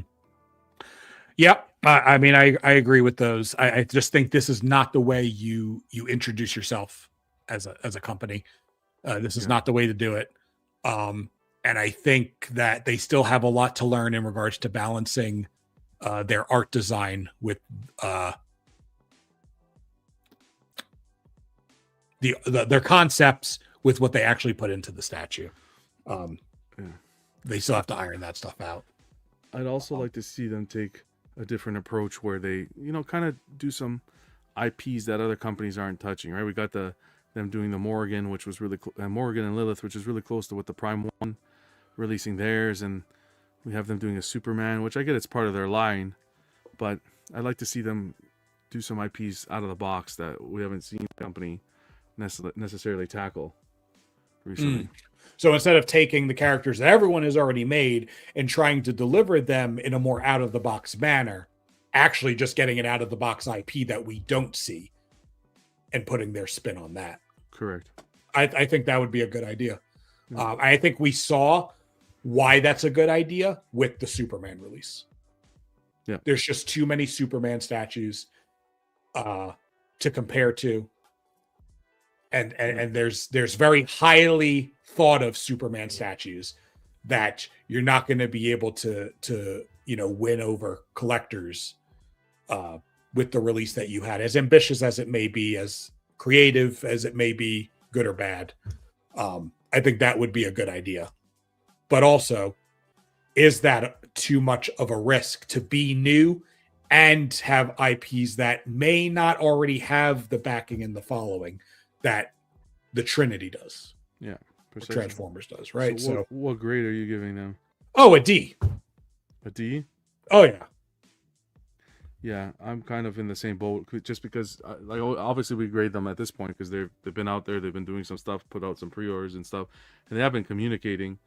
But yeah, I'm in the same boat. I'd give them a D as well.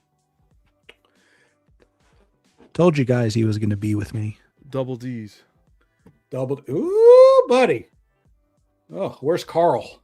Wow, Supercraft D. He's a big fan. He likes the double D's. I will say though, I might need to step away for another moment just because daddy duty, but we'll see what happens. Okay. Infinity. All right, Infinity. This is another company that I don't have a lot of a lot of stock with. Yeah, same here.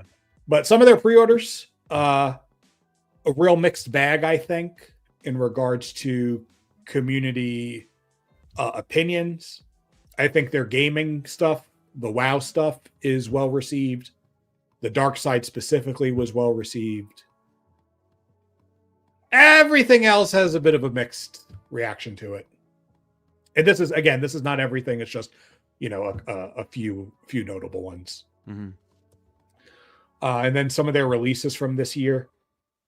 The thing is that they have releases that I didn't even know are releases from them. Like some of these little gaming things. Mm-hmm. Or the anime stuff. I'm not even realizing, oh crap, they putting that stuff out. Yeah. I know more of the bigger things that people are aware of because we know people who are ordering those things. But I don't feel like we have as many of like the anime collectors that we speak to are not ordering this stuff. They're getting it from somewhere else. So some of these are surprises for me. Not a lot to say about Infinity on my end. I remember earlier in the year, the Aragorn half scale, there were some concerns with the likeness and how that ultimately came out. But I know that one statue with the lady with the big eyebrows and stuff. From World of Warcraft. Yeah, that girl. Yeah. Both the bust and the third scale were well received. Yeah. So I know people like that. People like the Gimli. The statue awards are showing that people like that Gimli statue. Yeah. They balance their releases and pre-orders well. Again, this is a smaller company, so I want to, judge them accordingly. I think they're doing a good job with their release and pre-order ratio. They are on the higher side. Their prices, what they are producing is a lot of that 1-to-1 and third scale kind of stuff. So I guess that's where the market is. don't know. Do people complain a lot about Infinity's prices, or is it accepted more with them? They're up there as well. I don't necessarily hear too many people complaining about them. No, I don't hear too many complaints personally. Okay. Yeah, I don't either. So perhaps within their community, they have delivered on the qualities that they promised, and so people don't have as much of an issue. Art direction, I mean, you got games, you got movie, and you have basketball players. They got a diverse portfolio this year. Sure. They keep going back to the WoW stuff. They keep going back to the Lord of the Rings stuff. I mean, I assume that they still have characters to release. Like, they don't have to double up on anything. They still have a lot they can do there. So I anticipate them keep going back to that well until people stop ordering stuff. I don't have a lot of opinion on their customer service or public relations necessarily. They're going to cons though, or at least the Wonderfests. Yeah, they're showing up there. Yeah. You know, so it gives collectors an opportunity either to see it in person or to see live footage or live photos outside of a studio to get a better idea of what things look like. I think that's always welcomed and appreciated. So I kind of like what Infinity Studio is doing.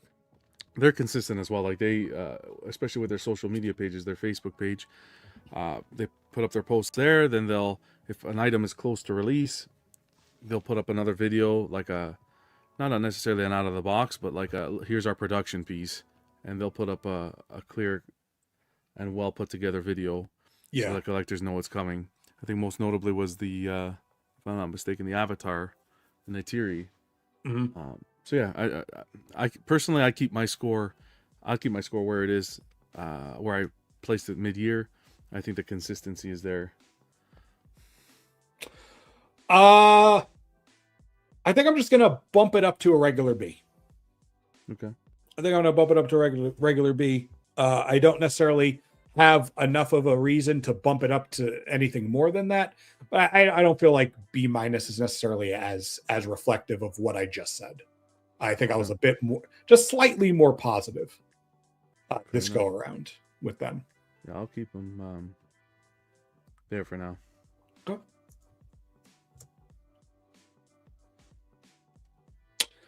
I'm gonna have some things to say. All right, so Pure Arts put out a lot of pre-orders this year.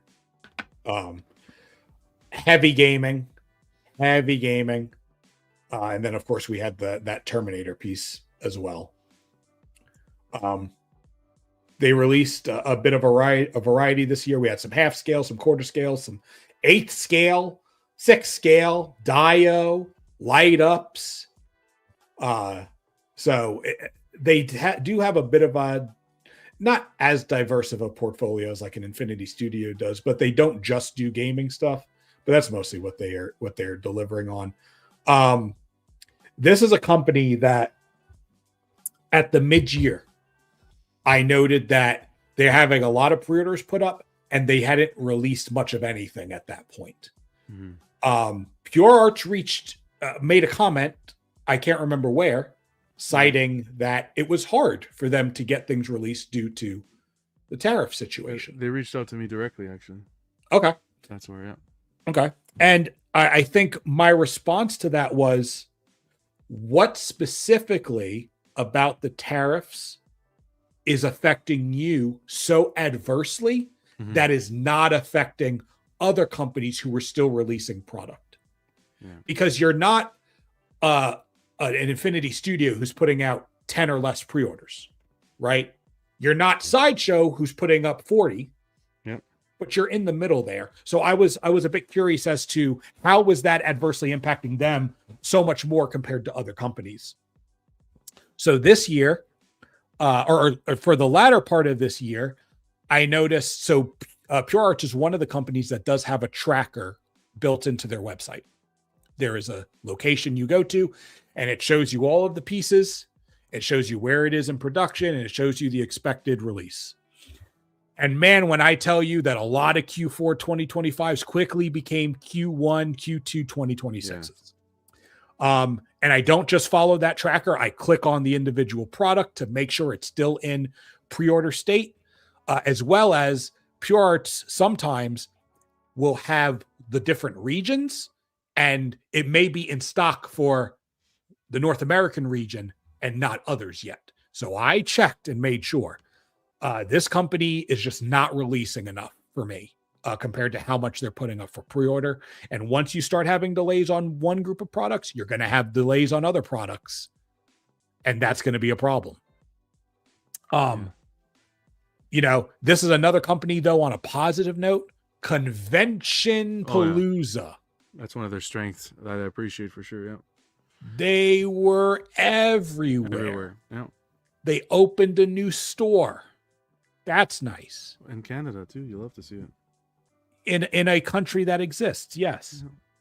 Yeah. They do live streams when they have new pieces go up for pre-order. They have piece. That's what I really like. Yeah. Okay. You like go. I really like that.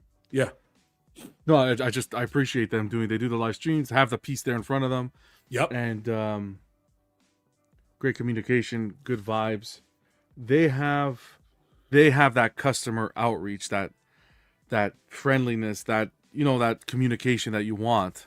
Mm-hmm. It's just what you said. I think they got to dig themselves out of that backlog. Yeah, the way that I have it now, because this year, for those that don't know, I've added tracking whether statues are being released within their initial window, right? The identified window. Right now, I have Pure Arts as the best they can do for their pre-orders this year is meeting 50% of those on time. Wow. Meeting 50%? Yeah. That's wild. Because it's a big part of it is because I think 7 of their pre-orders were these rescaled PVC versions of their quarter scale Assassin's Creed statues. Yeah. And all of them were pretty much slated for Q4. And all of them have now been pushed to, I think, Q1 or Q2. I might have even seen one Q3, but they've all been pushed into 2026. So that's a big chunk right there. The Nemesis bust, I think, was delayed. There was a number of delays that are just not going to meet those windows. That's unless weighing something them down. Yeah, I think they're doing everything else well. I think they're coming up with the creativeness in the product, right? Their mask line that they're doing. Great job there. That Terminator bust that they just put forward. Nice affordable piece that for someone who doesn't necessarily want to go for the big extravagant one-to-one pieces, with a little bit of creative thought process in there, right? You could remove the faceplate out, and it kind of gives you the hole in his head where you can insert the chip. Yeah. And you get the endoskeleton on the back, like those kind of features, like that art direction, that creativeness is there at a pretty affordable price, right?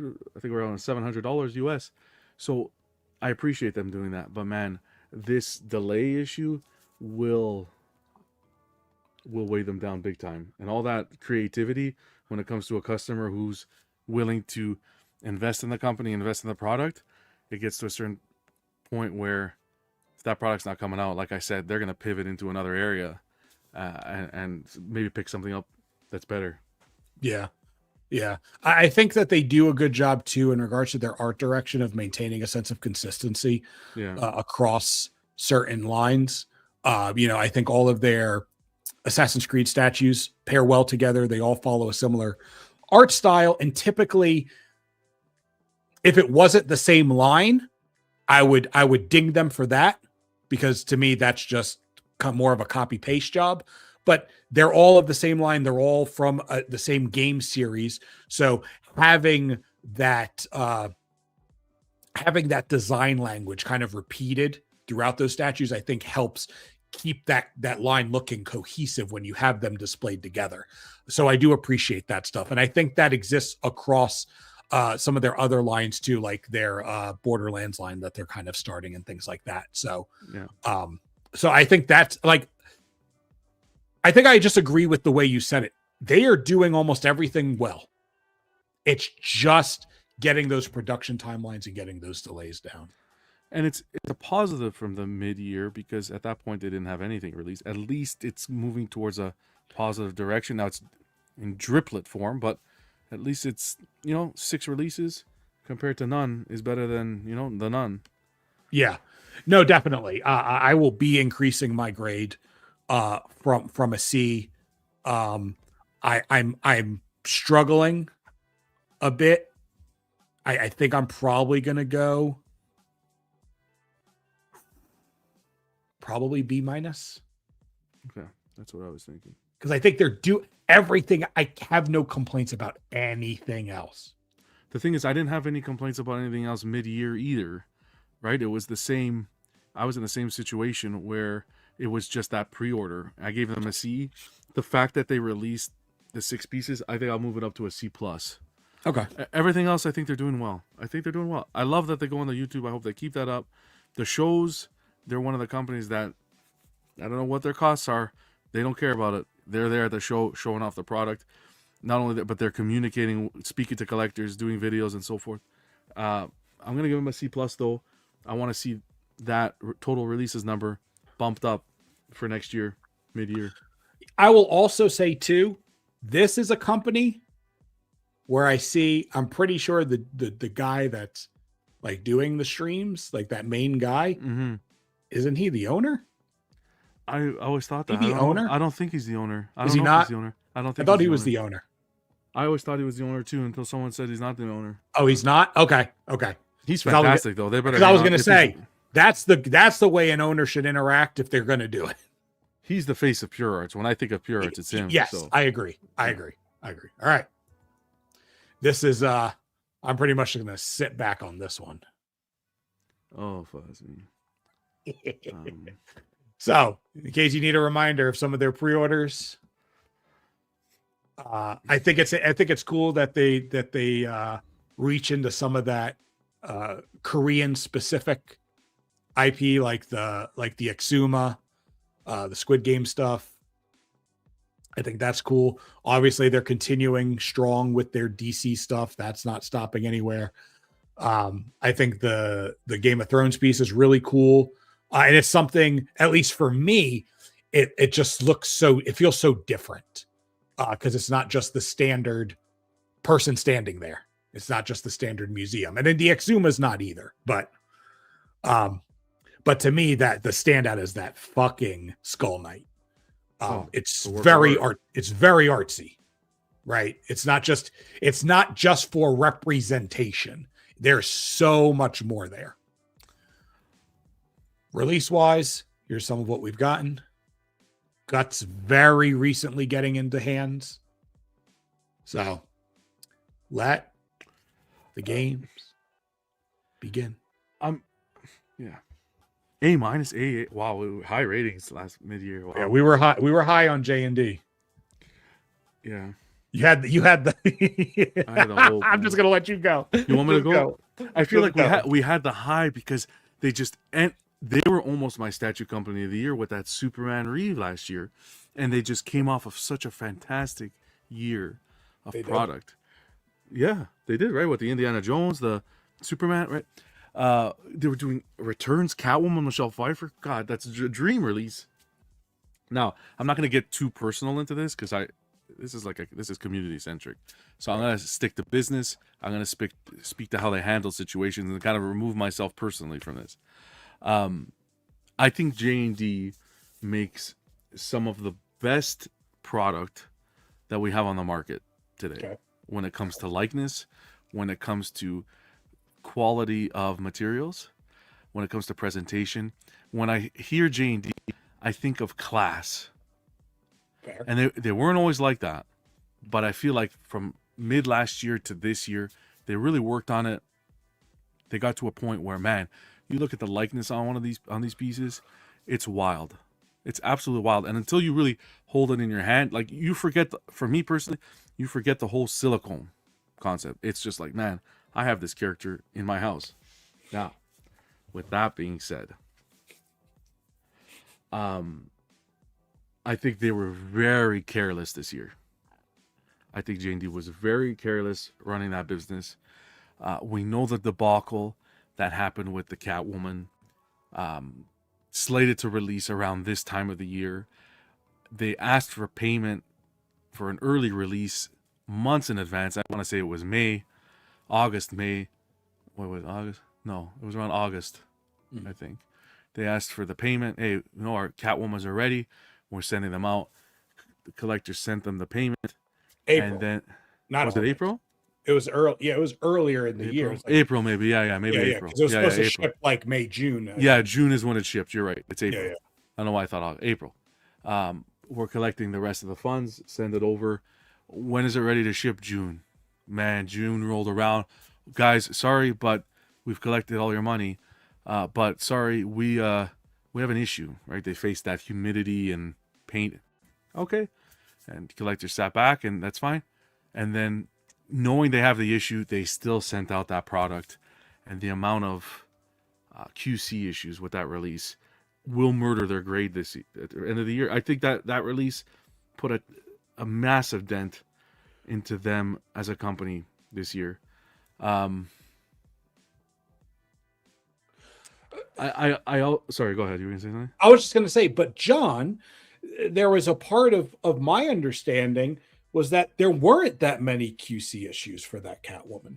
That Catwoman, if you go see, and this is what I'm going to allude to, what I'm going to get into, the way they run the social media, very, very, very unprofessional. There was a time this year where their main J&D Facebook group, they came out and say it was hacked, and they had issues with that. So now they seem to be running their Facebook group through a personal, like a personal group. It's not official. It's just like some guys are admins, and James, the owner of the company, he decides to just go in there and give the community updates. But I find that Facebook group is run like a cult. It's not community focused. It's not, you can't express, from what I've seen or what I've experienced, you can't express concerns with product or anything like that. And that's not the way a company should be operating. That's the way a personal Facebook group can be operated, but not one in which the owner of the company is speaking directly to customers. So personally, I'd like to see a change there where maybe there could be representatives from J&D take over a social media group where there could be questions and so forth and open communication. I get there's a lot of hate, but there's a lot of posts as well where it's legitimate concerns and bringing awareness to the community, and I feel like they shy away from that. I think the CEO talks a little bit too much. I feel like there's an issue, and then he's right there making a comment in defense. Sometimes a little unprofessional in some aspects, in my opinion. Product-wise, like I said, really good product. Otherwise, they got to tighten up the QC. When you're telling collectors that I'm going to inspect your replacement with my own eyes, and then the collector gets it in hand, and it's similar issues to what the previous one was, I don't know. I feel they were careless. They should have taken the time with that release, made sure it got to collectors' hands, and the moment collectors started getting the issues, that release should have been immediately halted. And that's just what I'm looking at. They also had the issue recently with shipping, right? The guts. James came forward around the time where Bane was released, saying, "Hey, you know what, guys? We understand tariffs are going to be an issue. We want to help you. We're going to be here for you to help you afford these, high-end collectibles." What do? They knocked off a couple of $100 off the Bane so that you can afford the shipping. Well, now Guts comes along, already an expensive piece, right? $28.99, $26.99, around there. Customers are getting slapped with an $800 shipping fee, which is wild. Now, do they say that they're shipping, when you pay them direct for shipping, is that supposed to include tariffs, or not? From some collectors, I heard that there are extra fees on top of that, depending on where you're located. Yeah. Okay. So it was a mess. Like, where do they throw out the values of helping the collector save through the tariff process with the Guts? And it's 2 boxes. I hear collector, but it's 2 boxes. Well, but we have statue companies releasing 3 boxes at around the same rate, heavy statues that it's just unheard of. I think it's wild. They definitely made some moves this year. Some great pre-orders went up, Skull Knight, and so forth. Skull Knight, who else went up? The Joker 2-pack. Joker 2-pack, the Eve and whatever the other girl name was. That was popular. Yep, that was very popular. Their product is popular. It's more so the behind the scenes. I don't even have complaints necessarily with their product. Their product is beautiful. The likenesses are stunning.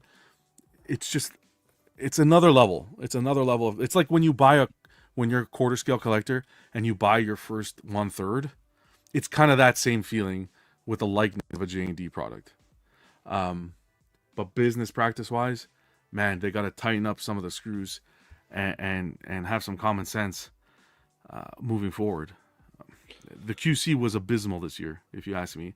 I did appreciate with the release of the Joker 2-pack that community members did give some feedback, and they did go ahead and in regards to the base, the circular base, and they are now giving you the option to pick up that square base that's more in line with their product line.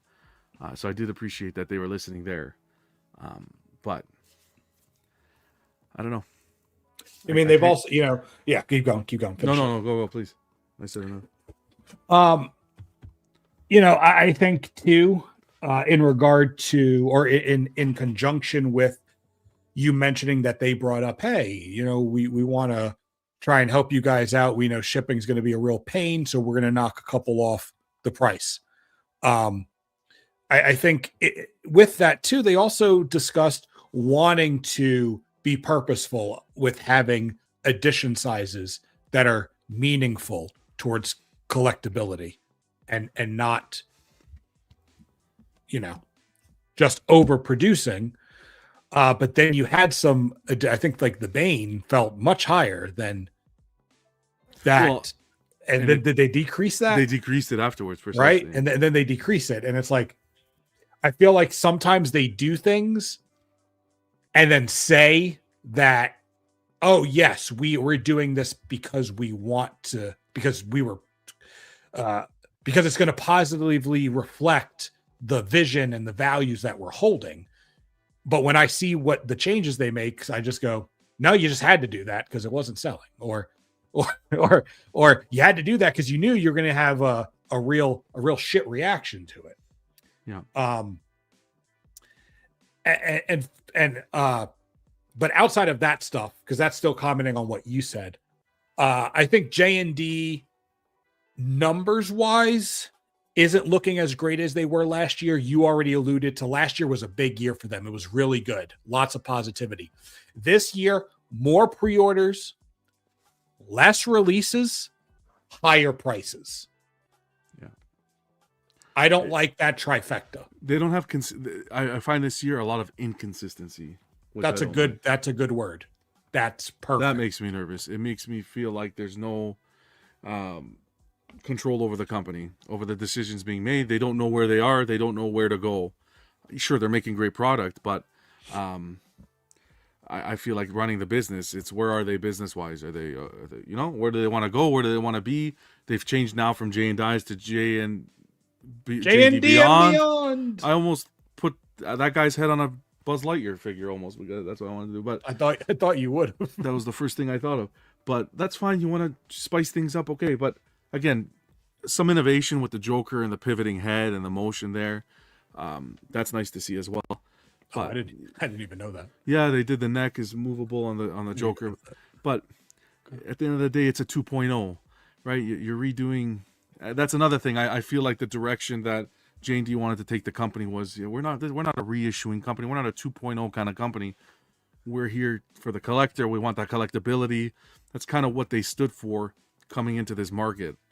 And I feel like now there's a little bit of that backtracking. I don't feel like that 2.0 that you want to call it is, yeah, the portrait's great, but it's not such a significant change that it warrants another release. Fantastic for all the collectors that missed out. Not so much for the collectors that were there for your first release.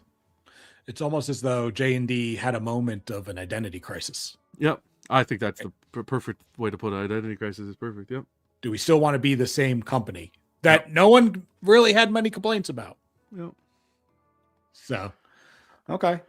So John, I would like you to share your grade. I'm gonna go with J&D.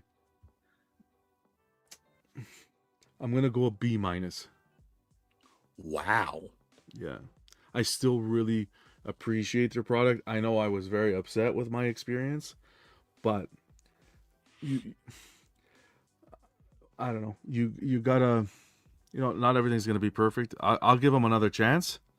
I didn't like the way the situation was handled at all, even from a customer service standpoint. But yeah, that wasn't done very well. Like when you have we're YouTubers, right? So I know there shouldn't be, but there was an immediate attention to the issue. Right. But then at the point where it got to a certain point where there's a secondary issue, the CEO got involved, and then he gets to the point where, well, you're having another issue. Okay, I'm folding my hands back, and you can deal with customer service directly. That is abysmal. If you take over the situation as a leader, as a manager, as whatever, you run with that situation till it's over, till it's fulfilled, till there's a resolution. I agree. You don't just pass it on. If you wanted to just pass it on, you should have just passed it on from the beginning. My apologies for the inconvenience. Here's my customer service line. Reach out to them. You don't just abandon ship when it doesn't go your way. I'll give them a B minus. Yeah, I'm going to give them a B minus. I think that's where I want to be. Okay. All right.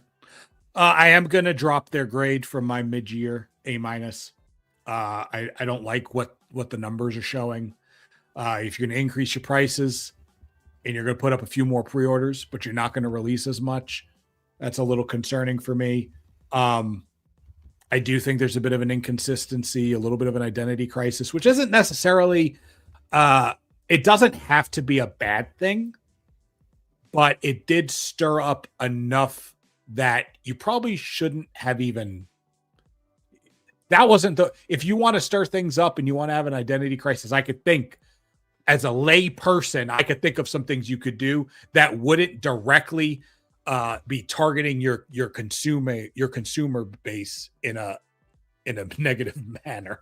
It's just like throwing darts at a dartboard and seeing what sticks. So, but I'm not going to drop it as much as you did. I'm just going to. Oh, I got a bonus from work. Well, I love seeing free money deposited into my account. That's fantastic. Let's celebrate. Yay. I wonder where I'm going to put that. Maybe the J&D report grade there will be a little bit better now.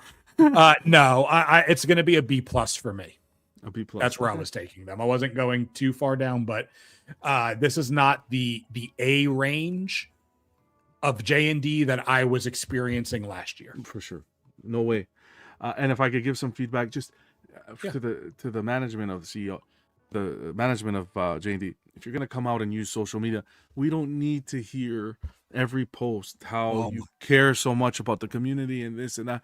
We get the gist of it. We know you care. We know you care because you're coming out and making a post in general. Just get to the point, get rid of the fluff, and focus on the product and bringing the best product, what you stood for, your core qualities, is bringing top quality product that isn't on the market to collectors' hands. That's your only focus. Nothing else. Nothing else. People talk if people talk about your product in a poor manner, you don't worry about it. All you do is you focus on bringing that best product to market. Then you don't have to worry about people talking poorly about your product because you're bringing the best product forward. If they had did that with the Catwoman, they would have been mint, maybe even Statue Company of the Year with that release. But they didn't. They made a wrong choice, and it happens. All they can do from here is pivot and move forward and improve. And I hope they do. Yeah. Yeah. Okay. Wowzers. Ooh. All right. Some of their pre-orders for this year, Legendary Beast Studio, really pop. And now Sentinel technically is not up for pre-order until Friday officially, but there's plenty of places you can already pre-order it prematurely. So But here's some of what they done. Obviously, Joker had 2 versions. The Batman animated had a colored base version. There was another version of Venom. There's the Barry Allen Flash. So there's a lot. Now, the funny thing is that the Wolverine, I left it on the pre-order, but it's soon going to be in hands, I'm pretty sure.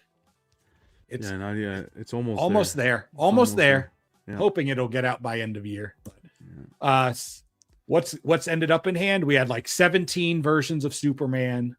Yeah. There are 3 versions of Superman. We had the dark blue, light blue, black. We had the Batmans, Spider-Man, and Thanos. So other than one of them, one thing about them, seem like mostly positive releases for them. Yeah. Okay. So LBS had an interesting year.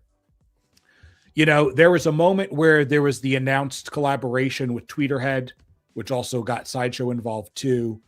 I assume that's dead, but was that officially announced anywhere? I think there were things alluded to it. With the Tweeterhead, yeah. Nothing officially has been mentioned. Nothing yet. Official, right? Yeah. We saw a lot of feedback for paint. A lot of skin tone stuff was brought up. That was improved throughout the year. The Superman from pre-order to production, the face paints were improved. We saw purposefully the Peter Parker portrait on the Spider-Man piece was improved.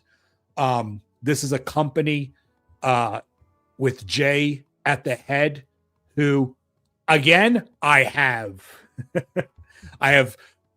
mentioned and given a lot of caution about, but they take and seek out community feedback. Again, have good boundaries with that, but it's good that you ask. And I do think a lot of times they take it. And for the most part, I think they use it in a positive way. Sometimes it feels like they might do too much. They might lean too much into that feedback and forget the artistic vision that they had. This is their biggest year in regards to pre-orders and releases in total. This is a company that has slowly been building since their split from XM Studios. Mm-hmm. Yep. Losing XM Studios could have been a nail in the coffin, but it was not. It was actually their rebirth.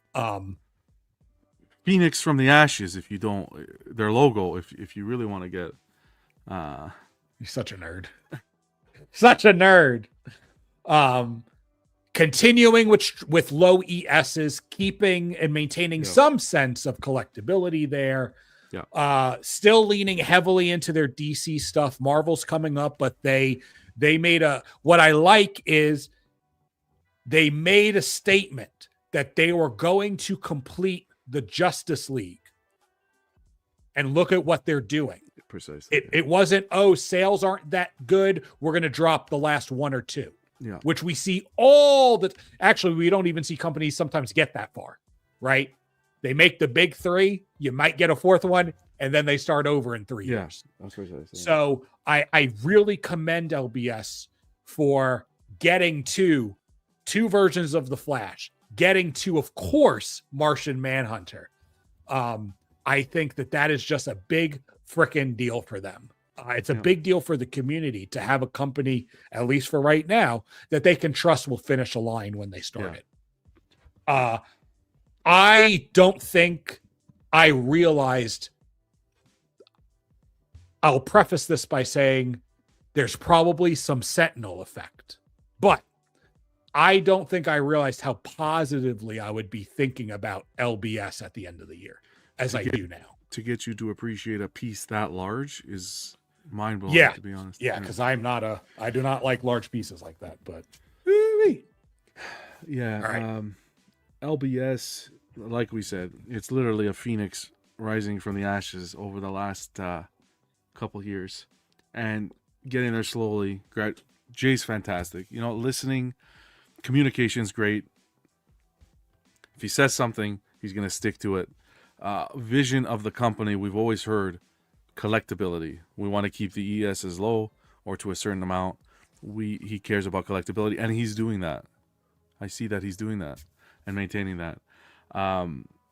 12 pre-orders, 8 releases. There's absolutely no problem with that. Great lineup with the Justice League, focusing on DC. I do want to see and you're going to think I'm crazy, I do want to see a little bit of a pivot, and I want to see him go into that Marvel direction, 1/3 Marvel. That Spider-Man, I got the Spider-Man, absolutely fell in love with it. Mm-hmm. Well, such a beautifully QC'd piece. Line work is superb. Absolutely loved it. That was my LBS piece this year. And I want to see that pivot into that Marvel direction. A lot of potential there. Continues to use the community feedback, like you mentioned. Newsletters on their site. Like all the stuff you hit the nail on the head. The communications there. For goodness sakes, you can almost message Jay. And I don't know if this is a negative or a positive, but you can almost message Jay at a time and you'll get a response within 24 hours. If you have a suggestion for a product or an idea, he takes it to heart. Now, again, that could be a double-edged sword in some cases, but it's a person running this company with passion, and you can see it. I commend him for showing up to the shows, the ToyCon that happens in the Philippines, and I also commend him with working with and introducing Graded to the community and sharing some of his product with Graded. I think Graded does such a great job in elevating the product and showing it to the consumer. His reviews are great. And I'll be honest, I'm not an X-Men guy, but I watched his review, finished watching it this morning, of that ToyCon walkthrough, and that Sentinel is gorgeous. Well priced, right? Well priced. I think so. Oh, that is such a well done piece, and I am the furthest thing from an X-Men collector. But if production can meet anywhere next to that prototype, they're going to be laughing next year. And I don't think there's a reason to think it won't. Yeah, there's improved. Nothing. If anything, things improve by the time they make it to production. We've talked about their skin tones, like you said, specifically with the Peter Parker. They took it back to the drawing board, got it repainted beautifully. Their newsletters, you see, they updated the Flash. If you mentioned, they updated the Flash. They updated with the Joker as well. I think there was an extra portrait they were adding. They were trying to get approved. Just they're listening and trying to be better. That's what I want to see from a statue company that I'm investing my money in. Yeah, the progression is forward. That's what I want to see. Definitely one of the top companies of 2025, in my opinion. And when they have multiple versions of a statue or a character, you're getting them both up front.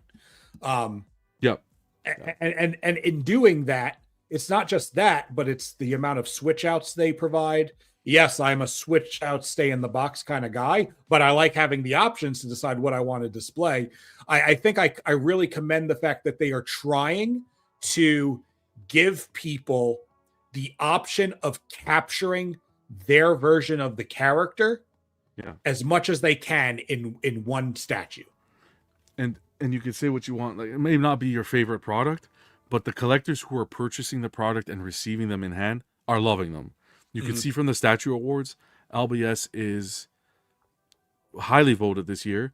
And you can see from the posts throughout the Facebook groups that people are getting their Batman statues, their Spider-Man statues, etc. And they're loving it. They're saying it's what they paid for. So, yep. What's your grade? A.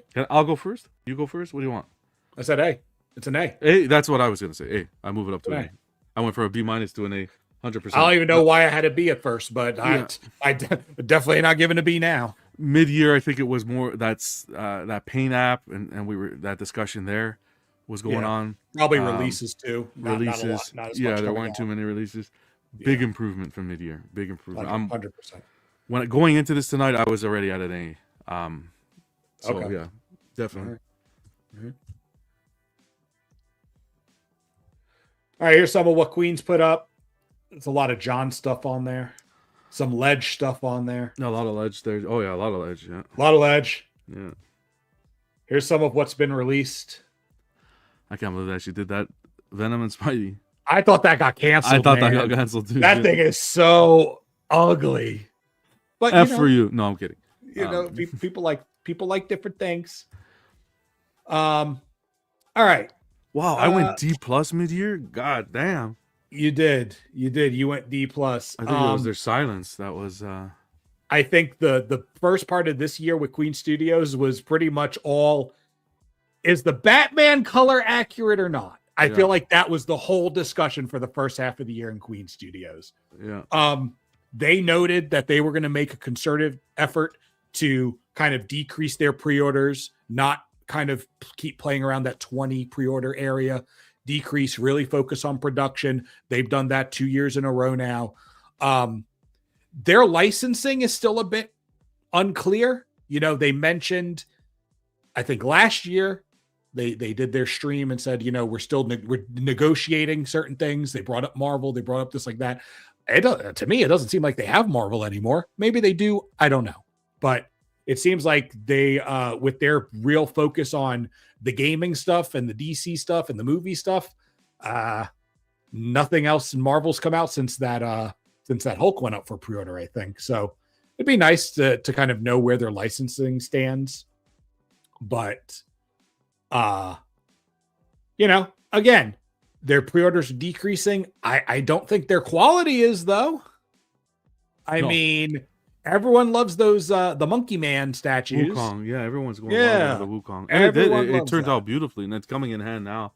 And they're doing a bit of the PCS thing too with that, where you're getting that character in all the scales that they do, right? You got the bust, you're getting the third scale, you're getting the life size. Yeah. Scale variety. Scale variety. Do I wish maybe they looked a little bit more different and were set apart? I didn't play the game, so I don't know if there's anything that would easily be an easier way to differentiate between your life size and your third. But plus, once you go life size, you know, you got to keep that shit simple. I think my grade's going to drastically change here from a D plus. Personally, I think Queen, you know, Queen's that company. They're a little weird. Queen's the company where I don't see consistency. They're almost in the same kind of boat where they're trying to find their identity as well, you know, pivoting from certain scales and licenses and so forth. But when they do put something forward, it's on point. Like, it's balls to the wall.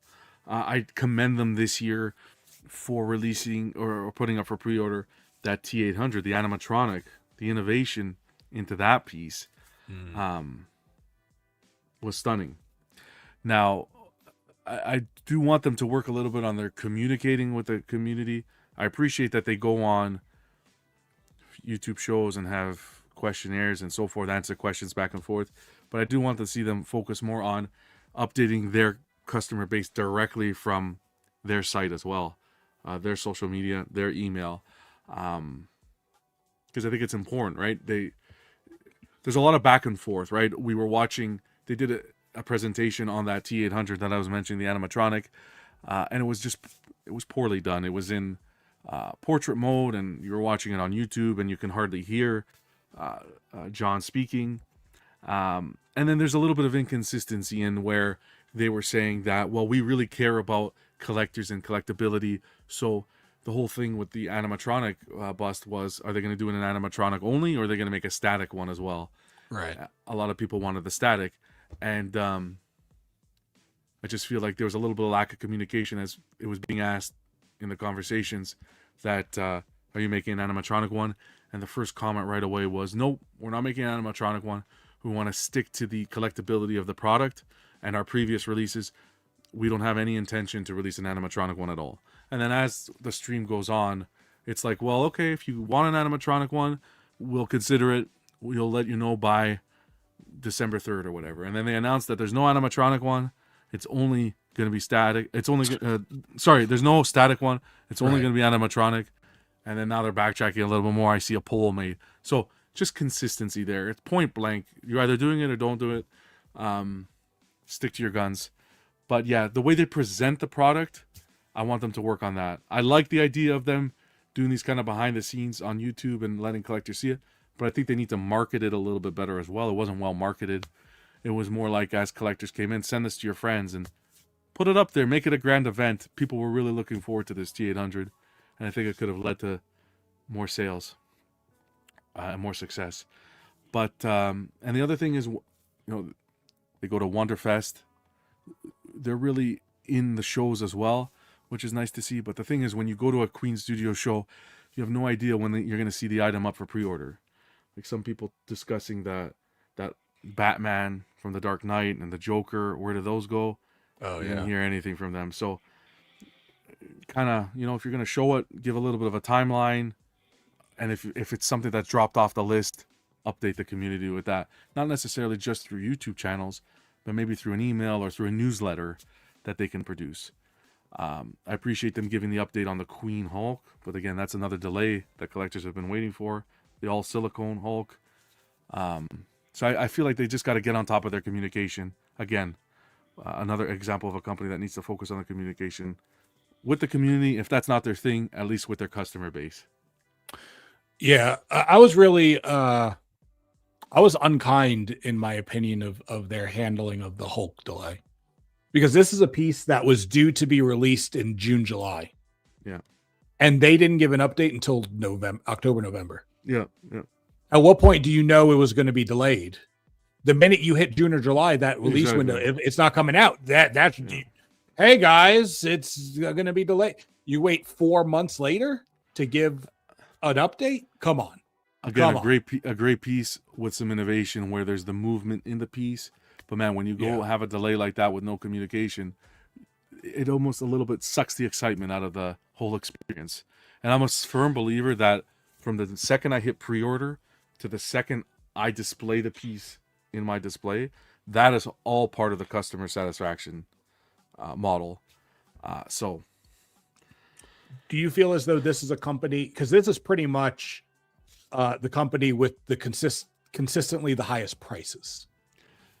I think this is a company that can be at the top and blow a lot of companies out of the water. I think this is a company in the beginning that had a lot of potential, was putting up some amazing likenesses to actors and actresses with their bust line. And I wanted to personally see them. I think at one point a few years ago said I would like to see them with the Star Wars license, because I think that they would do a phenomenal job. But at some point they went wrong. They took a wrong turn. And I think ever since they did that, they're trying to, again, find their identity. They dropped, they started a line and then a certain scale, and they decided to pivot. And I feel like they're just pivoting in so many directions. Yeah. Their Terminator busts seem to be a hit. Their bust lines in general at this point seem to be a hit. So maybe they'll focus more on that. But I want to see them evolve and go through different paths. They also have, and we don't talk about that because it's not statue, but they're also focusing on their in-art line, which is their 1/6, 1/12 line of product as well. So they're busy with that. That's another form of revenue. But I want to see them focus on their statue product, because at one point the potential was unbelievable with Queen. Yeah. And I did wonder at some point with the in-art stuff, is that more profitable right now? Yeah. Is that the way to go? Is that where you're pushing more of your chips in? Yeah. And I do concur with, I feel like their busts, not the specific IP, just the busts in general are the most consistent thing I see from them. Yeah. And even their 1-to-1, like that. So what kind of, sorry. yeah. No, go ahead. 1-to-1, the tactical, the 1-to-1, from the Dark Knight, the armory they did. Oh yeah. Stunning. Yeah. Even if you don't get the armory, just the Batman with the bust, they did a fantastic job with that release. So they can manage those big projects, those intricate details and so forth. So I want to just see them take that and run with it and bring it into like a quarter or third scale and see what they can do. Okay. So what kind of B are you going to give them? I'm not going to give them a D. I'm gonna give them. I'll give them a flat C. Actually, no. I think I'm gonna give them a C plus. Okay. I love to see what they did with that Arnold. That's a work of art.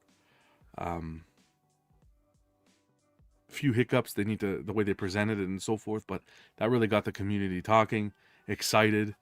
I give them credit again for showing up to the events. the Wonder Fests and so forth, and communicating as well, going on the YouTube channels as well, on some of the channels, and communicating, answering questions. But they have to maintain that consistency. It's not 1 month do all that and then for the next 6 months stay quiet. I want to see that communication throughout the year. Okay. I think I'm feeling a little bit more positive than you are. I'll go B-. Okay. B- for them. Oh, yeah. Don't tell me. XM Studios. We had 3 pre-orders. They all look the same. Yeah. Releases. We had a bit of a mix. All in all, numbers are looking like this. 3 pre-orders, 11 releases. So XM Studios has had a hell of a year. Roller coaster, to say the least. This is a company that came into this year with what the hell is happening? There were no answers at that time. Eventually, they had an interview in the spring. There was a lot of differing opinions about whether that was satisfactory or not. It seems most of it was on the negative.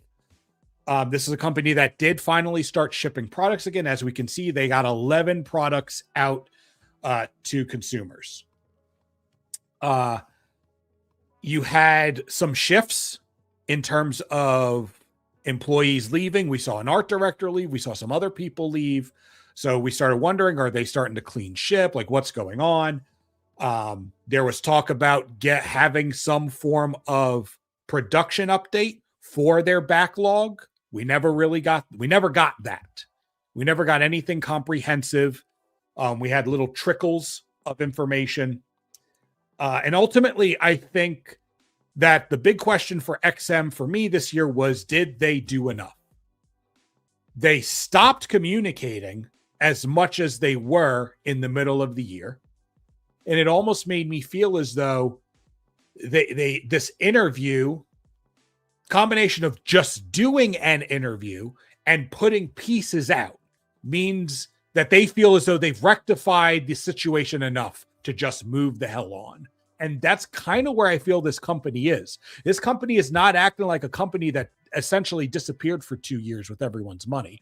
This is a company that's not acting as though they were in severe financial trouble and required investors to come in and save them. They're not acting as though this is a company that still has Godzilla pieces from 2021 that have yet to be released amidst a backlog of 40, 50 statues. It was like maybe a 3-month period where it seemed as though, Prime One's really going to start saying some 100%. Things. They started posting all these posts. Hey, this is in production. This is at this part in production. This is at this part in production. And then kind of Q3 hits and they just disappear. It's just like, okay, we're good. Yeah. This is a company that was amongst the tops. At one time, it was considered the top. Yeah. That now over 2 years put 7 statues up for pre-order and has released 13 statues across 2 years. The quality seems to still be there. Yeah. That's good. Did you know they do 2 QC processes? I didn't know if you knew that. They let us know that. I just don't get it. Yes, they're putting out pieces. That is good. That is positive. I'm with you there. Everything else? Yeah. I'm kind of, I think you hit the nail on the head. I don't have to spend too much time on this. I don't see much change. I see exactly what you said. The 3 months were there. Hey, XM's turning it around. And at the end of the day, when the cards fall, I don't think they are. I think those pre-orders that they put forward were abysmal. I don't think they were well received by the community whatsoever. They were renders. I don't think anybody in their right mind, not to disrespect anybody, but would pre-order a Transformer piece when there's still 2 lines of Transformer pieces waiting to be released back to collectors. It just makes no sense, that move at all for me. They tried to communicate. Their last big communication was, hey, be rest assured, by the end of December, all Marvel pieces will be released. You're getting symbiote Was it Symbiote? Transformation Spidey. Yep. Where's the rest? Nova. Where's the Nova? Who else was there? Nova, Venomized Hulk, the Spider-Man, the traditional suit Spider-Man on the Absolute Carnage inspired base, the black suit Spider-Man on the Bell, Jean Grey. Yeah. So where's the communication now? Unless Santa's going to come here December 31st or 25th, sorry, and pull all these pieces out of his sack and spread them to collectors. Where's the communication to say, hey, you know what, guys, we apologize. We hit a little bit of a roadblock. We're not going to get those pieces released. I think the worst thing XM could have done in the situation that they were in was make a false promise. You're better off staying silent and not saying. You're better off staying silent or giving small updates instead of making a big update like that. Say, yep, end of year, all the Marvel pieces are going to be released. Not to mention, where's the mention of all the other backlog of pieces? Right, we're already at the end of the year. We still don't have a list of when the other pieces are going to be, at least a foreseeable date or idea. Right. I just see people getting excited that a company like Hexapus is working with XM and clearing out product. Okay, but where's the business? Where's XM? It's not all negative. There is some positive. It's positive to see pieces are going out the door. It's also positive to see, like you mentioned, that the quality is there. It's very important. There was no drop in quality.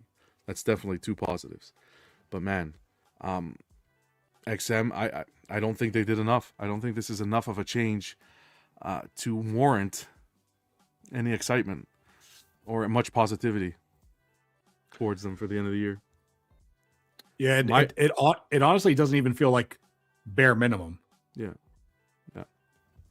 It feels under bare minimum. It's like here's where that influx of cash went. Okay, and where are you going to get the rest? Did you think you were going to get the rest from the Transformer renters you put forward?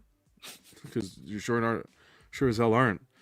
And it's not only that; it's no more video. Like you said, you don't necessarily need to do videos. The companies can communicate via the group, but I just feel like they've been dead in the water for a little while. Yeah. Yeah. I think that I had them at a D. They released a hell of a lot more pieces. That's the only thing I have to lift them up for anything. I don't know that I can go higher than D+. I was going to go from a D- to a D, so just for that same purpose, that at least it's a progression forward. They didn't drop off in QC, but man, it's not much. It's very close to just keeping it at a D-, but I will move it up to a D because of that bit of positivity. Yeah. Huh?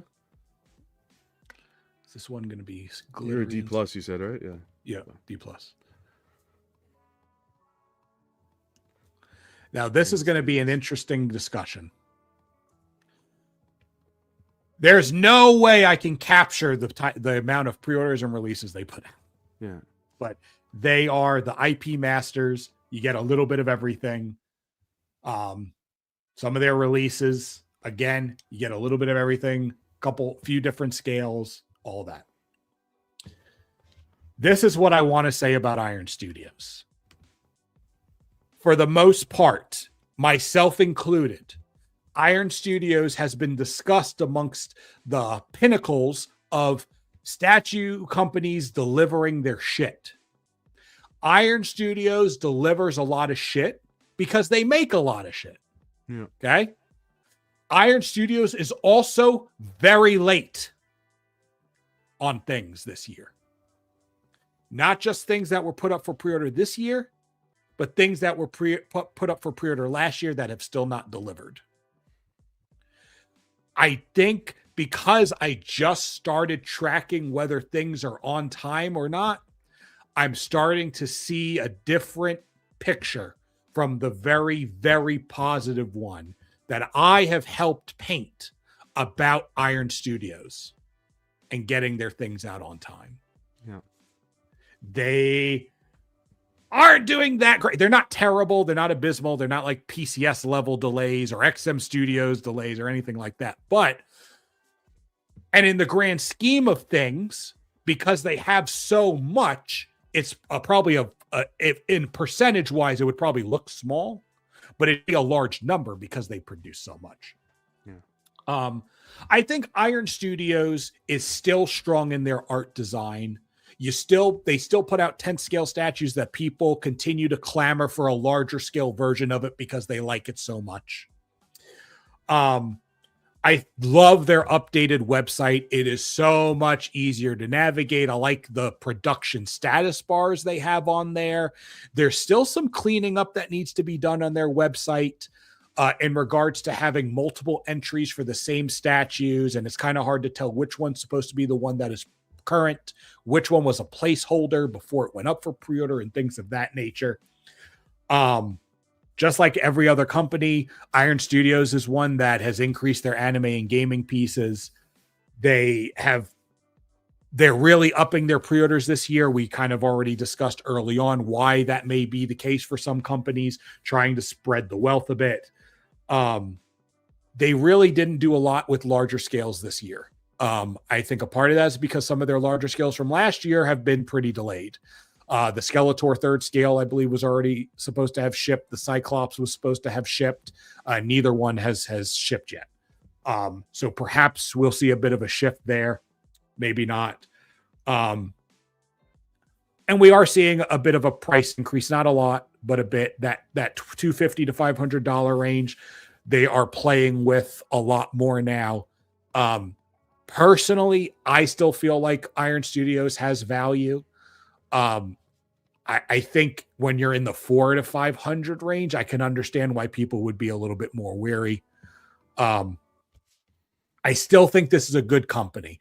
I love their monthly Iron Studios days because they not only provide what's coming for new pre-orders, they tell you what's coming into stock soon, what's going to be shipping soon.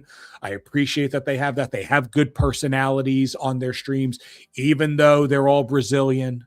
They've actually pivoted and doing it in English now. Doing it in English. Yeah. That's nice. Areas for concern continues. Well, now it's production timelines and getting some of those delays worked out. I think the human likenesses, the paints that they have, I think that's still a big concern for people. And I think rightly so. I'm not going to take that away from them. But with the amount of pre-orders they put out, I think they still have really good numbers with how many they're releasing. But there are some delays that people are experiencing. And I don't think they're getting...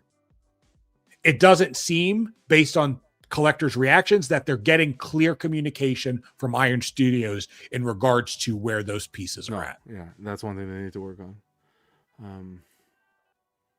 I don't think much has changed though from mid-year to now, possibly the delays and thing. But Iron Studios is up there, man, with the amount of IPs that they tackle and pieces that they put forward. They literally have something for everyone. I think that if you wanted a piece, you could go to Iron Studios catalog and say, yeah, I'd add that to my collection easily for a somewhat affordable price for the most part, depending on what you're looking at. I think you're right in regards to the likenesses, but that's something that's been known with Iron Studios for quite a bit of time. It's just something they need to continue to improve upon. The one thing I wanted them to look at as well is there's been some clamoring in the hobby as well that ordering from Sideshow, you receive your product quicker than ordering directly from Iron Studios. Yeah. I imagine that they release to their market first, but I think they have an allocation that goes straight to Sideshow first. So it allows it to be faster. I think so. I don't know for sure, but yeah. That's something I found weird. Because typically would think going direct would be, the best case scenario and you'd get your piece quicker. Personally, for me, I'm going to keep my grade where it is at an A. I feel like this has been a tough year for a lot of companies when it comes to delays. I think it's something that they can overcome and they need to focus on. I think that should be their main focus. But when it comes to, I think product speaks for itself. And I love their art direction, the way they're going with their art direction, different IPs, and the way they're concentrating on their Disney line, and like you had mentioned, their Iron Studio days on the Fridays. People seem to love them. People tune in. People tune into our show. They talk about the releases, even if they're not buying them. You're getting people into it, saying that looks cool. 1/10, quarter, 1/20th scale, whatever it be. People seem to be very excited to see Iron Studios and their releases. So, yeah, I'm going to stick with an A with this one. I am going to drop their grade. I believe my a part of that was a preconceived notion about what their shipping was looking like. My eyes are a bit wider now in seeing already the pre-orders for this year. Almost 20% of them are already delayed. When they put things up at the beginning of the year, they pretty much do like 2 or 3 quarters later, which probably just something they need to adjust moving forward. I think 2 to 3 quarters is just too quick. So I am going to go down to A- for them.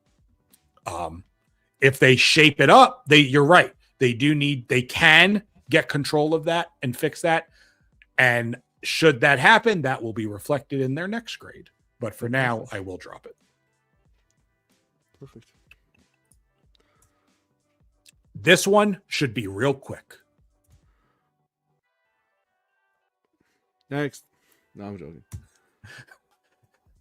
Reminder, variants. Fuck. The Dark Side and the Catwoman Buster are the only non-variants on the screen. Either size or reskinned. So for now. For now. This is what they've gotten in hand, and let's not pretend like 3 of those were not big, giant pains in the asses. Yeah. Okay.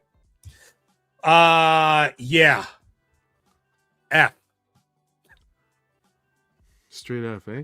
Straight F. Yo, this is bad.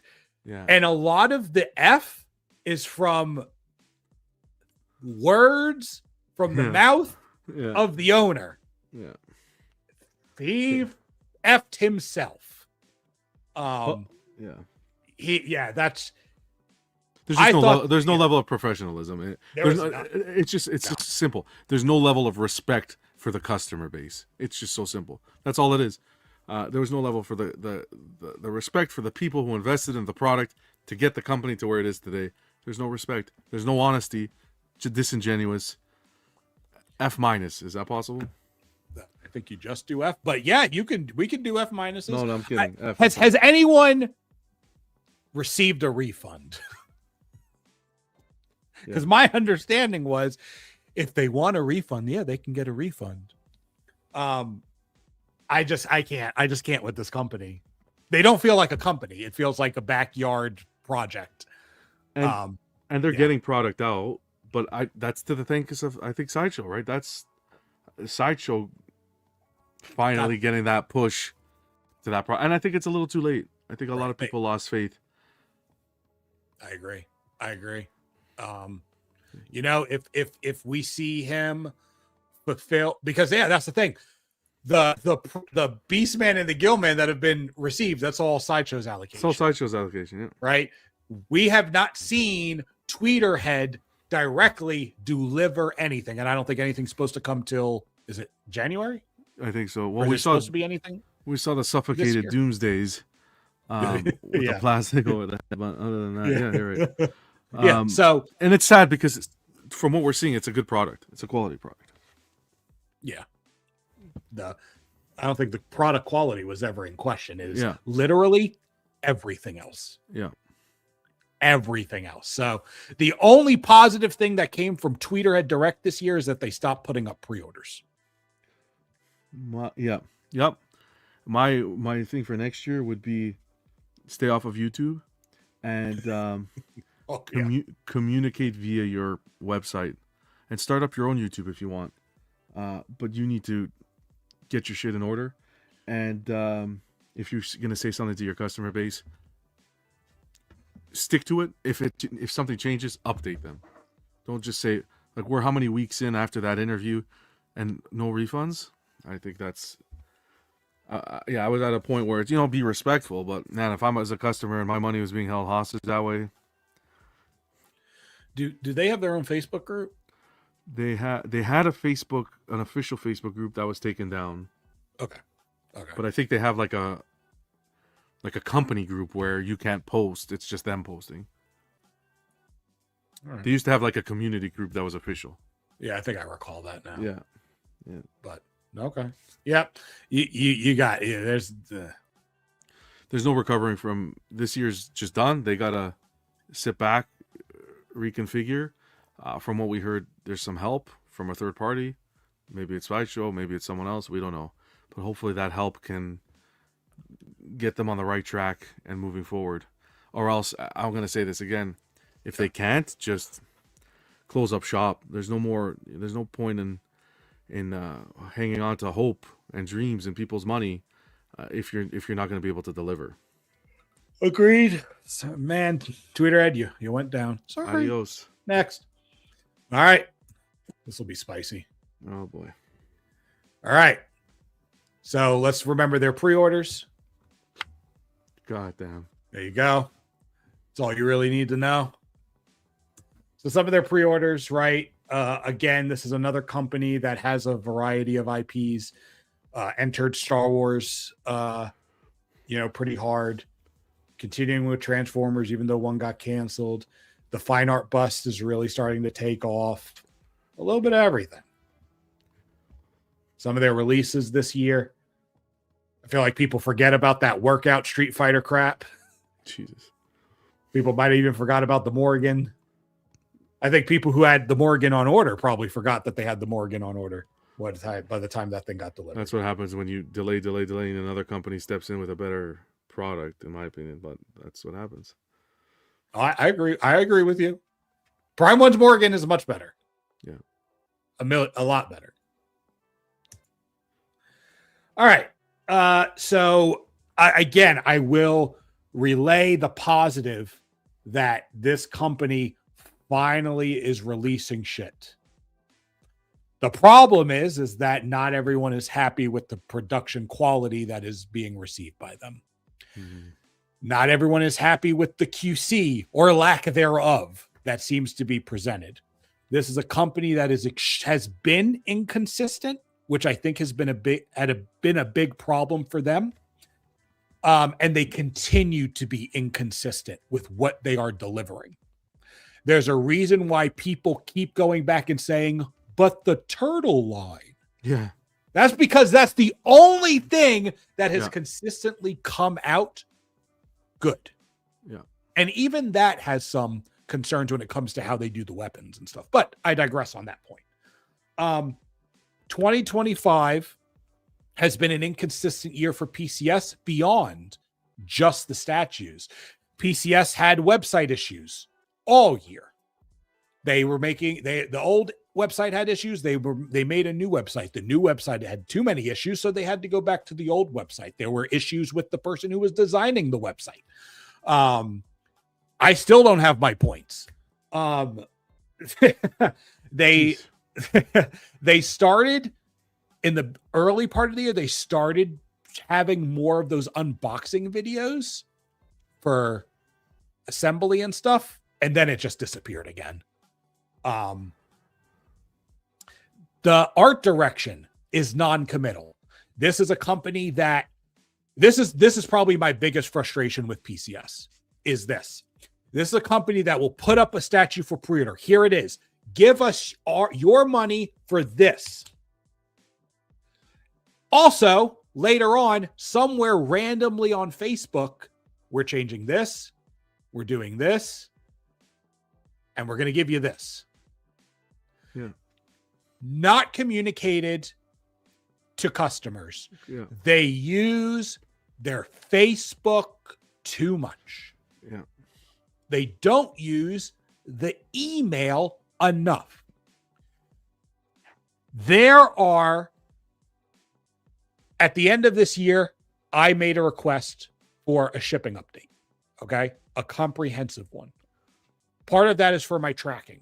The other part of it is because I get annoyed with how many customers on their Facebook page ask for updates for things that someone else just asked for updates about. Yeah. Yeah. And the company doesn't respond and look at that and go, you know what? We got a lot of people asking a lot of the same questions. Perhaps we should be proactive with some information.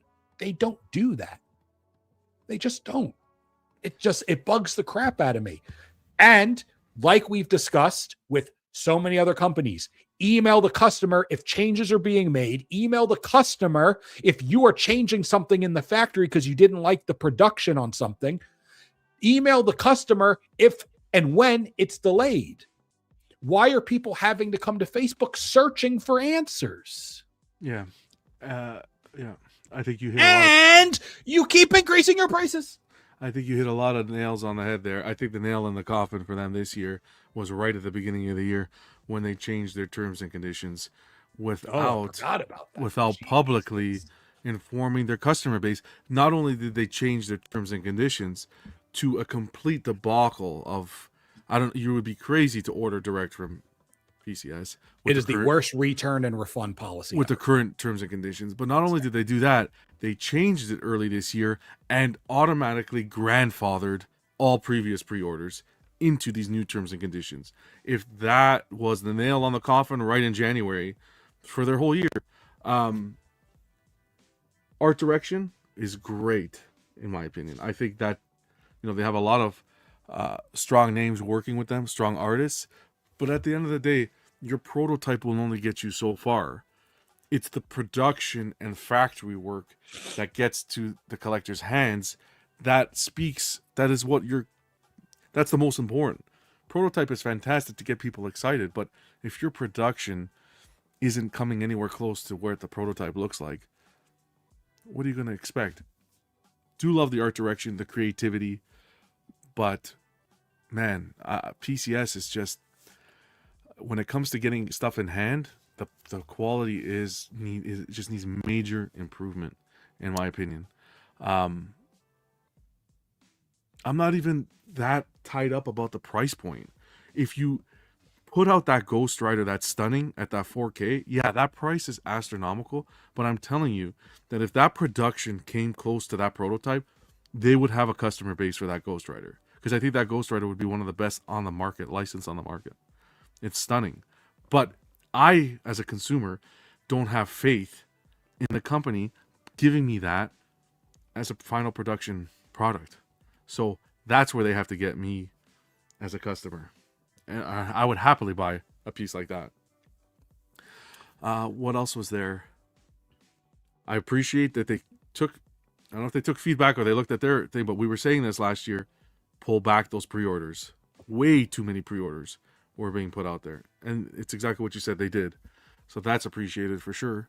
But that focus, the whole idea was pull back the pre-orders and focus on the product. They pulled out the pre-orders, but the product's not being focused on.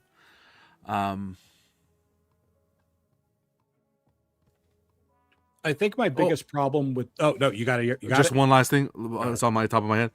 Social media. This is probably the worst company. I appreciate a Queen Studios or an XM who is silent as opposed to what PCS does on social media. It is a cult. That Facebook group that is run is an absolute cult where no feedback can be given. If you give feedback, you are ostracized. It is ridiculous or kicked out. A travesty. The way they run the social media is one of the worst companies, in my opinion, out of all the companies. I'm a big advocate for community, communication, and that whole thing. If you're going to be a company coming forward, advocating that you're going to be on social media and so forth, then be that person. The way that group is run, in my opinion, is not up to par. Go ahead, sorry. No. So what I was going to say was two things. One, I understand that there's a lot of sentiment that PCS's in-hand product is worse than their prototypes. And I'm not saying that that is untrue. I think for some of the more popular pieces, that may be the case. But I hear that a lot. And when I look at the releases they had, I really fall back on the statements that I've made in the past of, actually, I think it matches the prototype. I just think the prototype wasn't that good to begin with. I'm not saying that there aren't pieces that come out and it's clearly trash compared to. I just don't think the prototype was good enough to begin with. The second, in terms of the pricing, yes, if they can match it, of course the price is fine. I'm not going to complain about it. Yeah. The problem is that's not what's happening. That's not what's happening. I think that you're having big price increases, but where is that money going? Are you paying better factories? Because thus far it hasn't seemed that way. You have a factory that can't paint a fucking stencil. The other thing I don't appreciate with PCS is just they don't like competition. They are very, I don't know. They're petty. They're petty. They're very There's petty. Some They don't like competition. There's definitely some pettiness. I just feel like you came onto the market, said, hey, we're a company. We're going to change things up. Just do it, man. Do what you said you were going to do, and don't worry about the background noise. I'm going to say exactly what I said about J&D. Focus on getting the best product forward. That will shut everybody up. If you put the best product forward and somebody says it's bad, you can't because it's the best product forward. You're not doing that.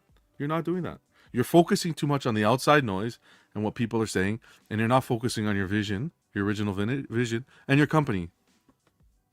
Forget the rest. Forget the YouTubes, the social media, all that stuff. Stay organized.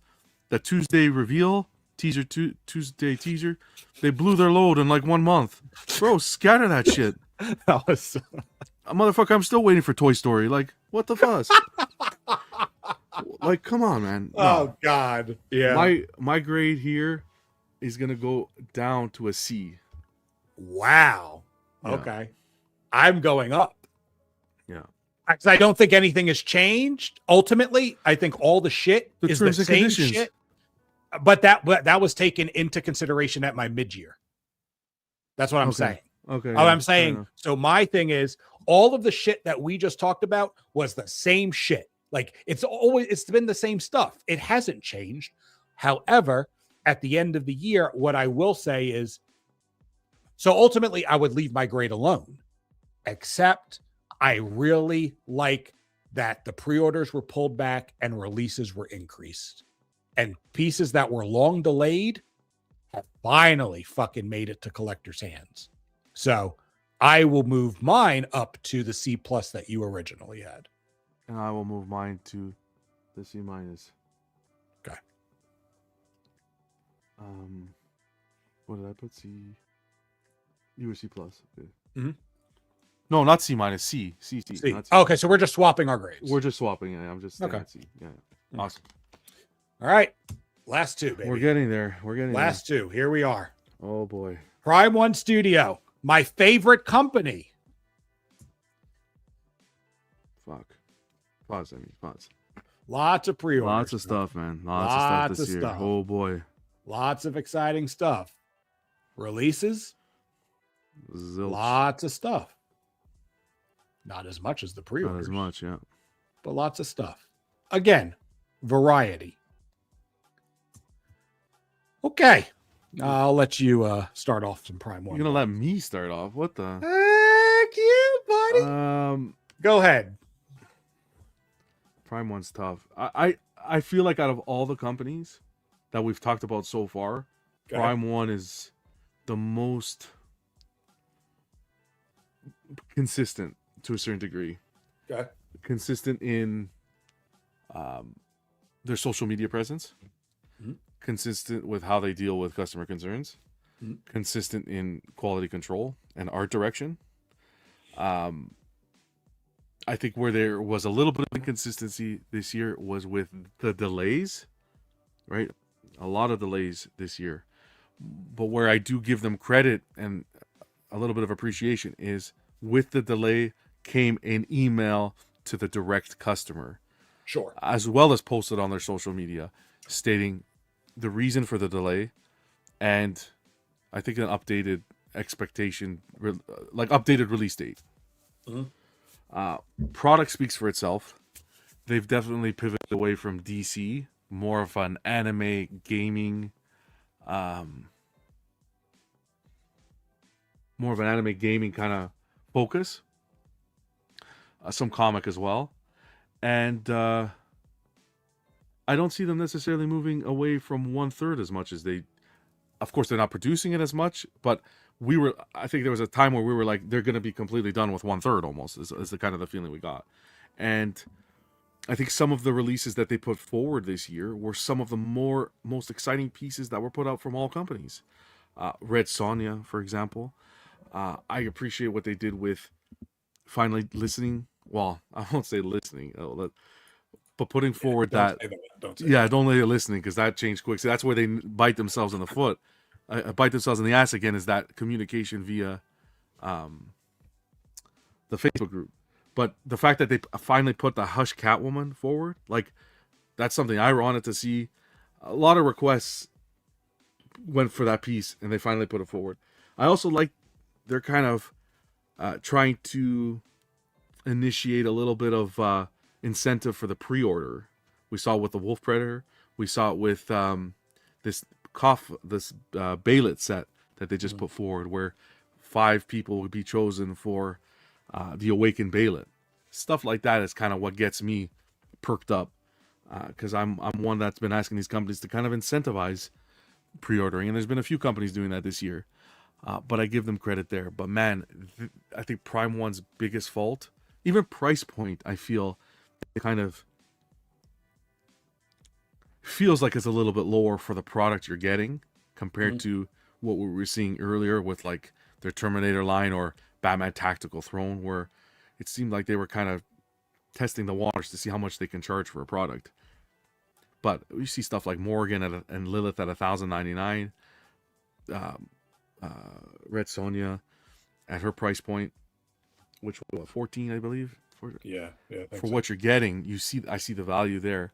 Their biggest thing though, man, is they got to catch up and tie the knot on those delays. It's unacceptable. You can't have like a collector like Piggy waiting for his Poison Ivy as long as the Poison Ivy on Throne, as long as he's been waiting, and it just keeps getting pushed. That needs to be tied down and taken care of. Other than that, QC seems to have been on point with the releases they have put forward, and they haven't been late on anything. They've actually been early on some pieces. I know there's Street Fighter line. There's several pieces they've been early on. I just unboxed on the channel, I believe it's pronounced Albedo, from one of the animes. That was a year early that we unboxed. Yeah, so that's been interesting. It's very interesting to see what's going on there. But I think Prime 1's consistent. I think they're very consistent. It's that release schedule and making it realistic for collectors, so that when we're pre-ordering, if you're going to say it's going to be in a year, if you don't think it's going to be in a year, don't say it's going to be in a year. Say it's in the 2 years, so we know what we're getting into. And of course, the consistency with their showcases has been good. Yeah. You know, I think, not to repeat anything you said, but I did want to kind of highlight, so where they are with their third scales, this is the lowest percentage of third scales they've ever done. Yeah. Not by much. It's mostly almost equal to last year. But it's definitely that 2021, 2022 is gone. You know, when it was every other statue was a third almost scale. almost half of their, about 40% of their pre-orders were third scales. Yeah, but it's not that fear where it was like, oh you're gonna get like no third scale. Yes, that happened. I mean? Yeah, that happened last year. Yeah, that happened last year because you had 3 times as many quarter scales. Yeah, last year. Now quarter scale is still, it's definitely it's becoming their bread and butter. It's where they're putting a lot of their numbers in. But like you said, I think their third scales are still their standout pieces. I think those are the ones that really get people talking and excited. Those, along with some of their dinosaur stuff, you know. Yep. My biggest issue with this company is, of course, the fact that they have experienced, yes, they have some weird fast track factory. That's cool. Maybe do more of that, but also maybe not, because at some point that's catch up with somebody, if depending on how far they plan out their finances. But I mean, you have the opportunity to buy it early or not, so that's cool. But ultimately, you have delays on delays, and you are just fucking feeding the backlog. There's no way you're not just setting yourself up for that many more delays. Yeah. That's a problem. Yeah. I think that I don't know if their art direction has necessarily changed much, but I feel like there's a bit more variety with what they're doing. And maybe that's because I'm actually liking some of the things that they're putting out. More elaborate bases and it's just more. It's not. I felt like they were very cookie cutter. Yeah. Like they had a template for. They had like 6 templates for different types of statues, and depending on what kind of statue it was, what IP it was getting that template. Yeah. Like, yes, the detailing and the particulars and the source material accuracies is what you were getting within that. But in terms of the overall thing, I was like, that's the same thing as these 4 other ones, right? I think an example of that is anytime they do an anime diorama, it's 3 people. One's going this way, one's this way, one's this way. It's like, oh my God, they all just do the same shit. There's all just this magic triangle going on. Yeah. But I feel like there's perhaps a bit more variety. And again, some of the pieces that they've put out in hand this year, I have never found myself as impressed as other people, I think, with Prime 1. And yes, I have a Prime 1 piece. I've had another Prime 1 piece in the past. It's not that I've never owned them and I've seen them in person, so it's nothing like that. But I feel a little bit more positive about their product variety, the artistic take on things a little bit more. It's the numbers for me. It's the numbers. I've talked about the numbers last year. I talked about the numbers at the mid-year. I'm really talking about the damn numbers there. Yeah. This is a company that, oh God, you're making your own problem worse. You're just making your own problem worse. You're setting yourself up for not failure, but a lot more frustration from your community, who you claim you don't really give a shit about. Yeah.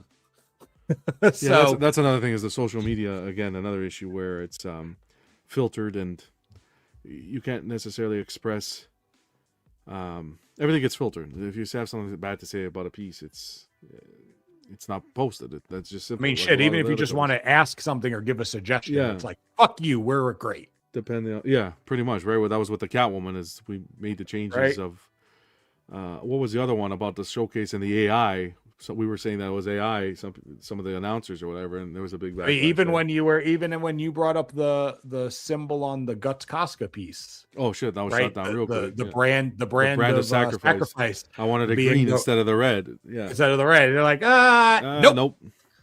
Fine. And there's a part of me. I'm cool with the company being convicted in their design. We've talked about a lot of companies not doing that, and that's annoying.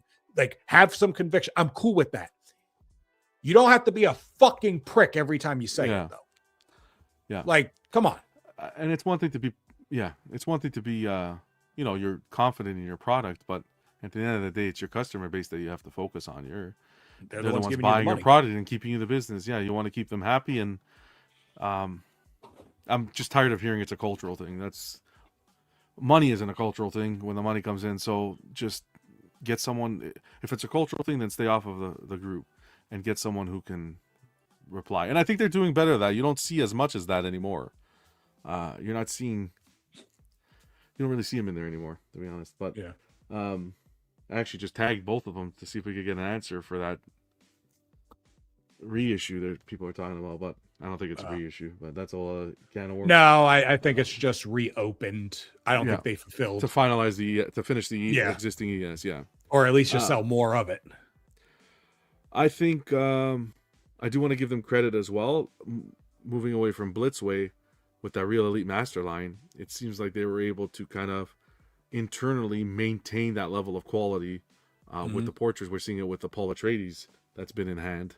So I will, I think for that's going to bump me up a little bit, as well as their consistency. Like I think Prime 1 is one of, if not the best companies out there when it comes to being reliable, what receiving the product in hand, and what you paid for is what you're getting. They have to take care of the backlog, but it's Prime 1. I'm not making an excuse for it. It's Prime 1, and that's been there. Maybe a little bit worse now, and it's snowballing as opposed to getting better. They really got to focus on that, because that's what's weighing them down. Is that, and it's a lot of companies too. I'm finding this year is delays, man. The delays are bleeding these companies dry this year. Mm-hmm. Prime 1, it's always been an issue, and then what I wrap my head around is the what makes a piece come in early as opposed to this piece being late. Is it working with, let's say, a company like Blitzway, where there's issues there in that relationship causing it, and maybe a little behind the curtain would be nice too, so that we know what's going on. But what are you grading this? What are you grading Prime? Let me think. So pre-orders, I'm saying that's a bit of a problem. I don't like those numbers. Releases are good. Quality control is superb. Art direction, I feel more positive than I did last time. Customer service, I still see a lot of mixed reports on that. Public relations is shit.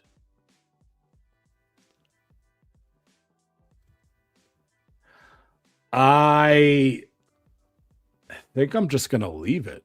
You gonna leave it? Okay. I may go up to. I mean, I was thinking B, but I may just leave it.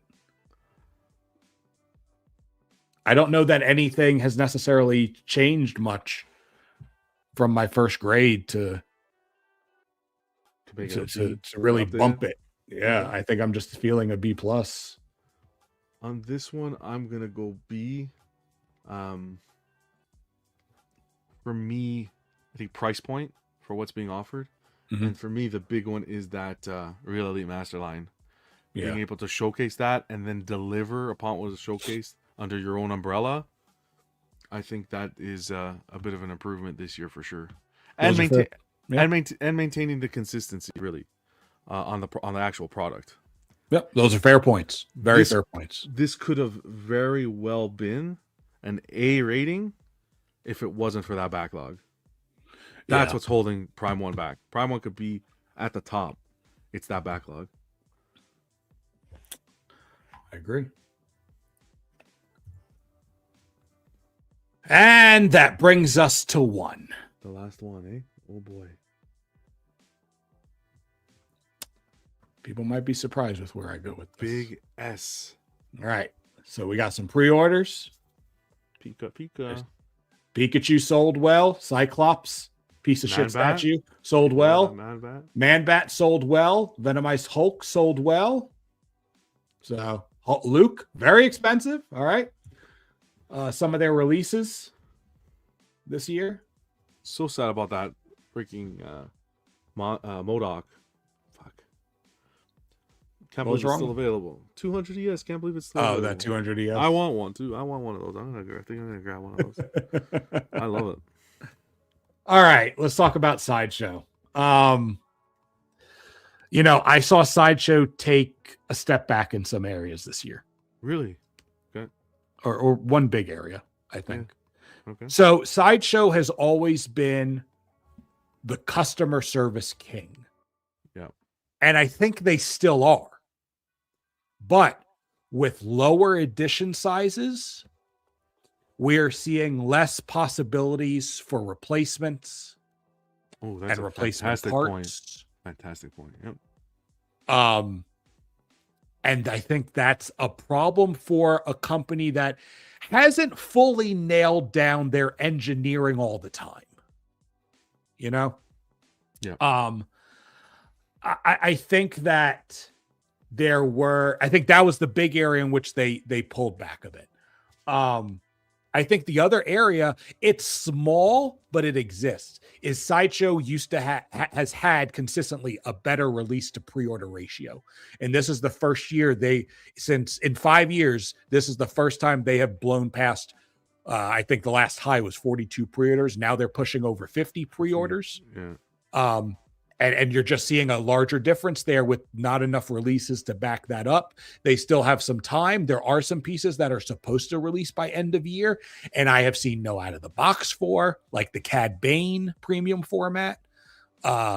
So I think they're not infallible. They're gonna be late on something, it seems like, but maybe not. I'd really like that they changed the pre-order payment stuff where you can kind of pay what you want when you want, add a little bit to it instead of choosing a payment plan and having to be stuck with whatever that set amount is. I thought that was good. Gives people some flexibility with their payments. There was definitely paint improvements. 100%. Oh, for sure. For sure. So much. In the portraits alone. Portraits alone. Like, I will not take that away. I think a lot of people really like what they have done with their paints. Yeah. I agree. Number wise, this is still a company who, while they're seeing edition size drop, it seems like we're seeing a level out from last year and this year. We're starting to see a level out. So that 500-ish ES range, I think that's just Sideshow's norm at this point. Their pricing, though, it's jumped a lot, as we saw early on. That quarter scale pricing is through the roof. Not just the average. The average is over 800 for a quarter scale, but they've also set a new record high with an over $1,500 quarter scale piece with that Luke Skywalker and Red Wing. I think that is hella bold, considering what we just talked about with Prime 1 not increasing their prices and still maintaining the top-notch production quality and size that they are offering. For that Luke to cost more than that Red Sonja, come on. Yeah. Come on. A place I will commend them, I noted down here, is that over 60% of their pre-orders were new or original characters. Okay. That they have never done before. Yeah. And in that counting, I didn't even include things like Loki, because they did a version of Loki in the past in quarter scale. It was just a shitty movie version. Yeah. So some people I feel like would consider that. So that would even up that percentage. So I like that they were offering things that have not been done before, regardless of whether you wanted those things or not is a different story. But Venomized characters were new. Man-Bat was new. Riddler was new. Like, you're getting new things. And I think that's exciting to see Sideshow actually step away a little bit more from the tried and true, here's your Wolverine, here's your this, here's your that, here's your that, even though we did get a Venom, but it sold super well. Yeah. So yeah, that's my spiel thus far. King of the Castle, in my opinion, Sideshow, continuing to maintain that in a climate where we're seeing so many companies bring out delayed product or hold on to delayed product and customers asking, where's my product? Where's my product?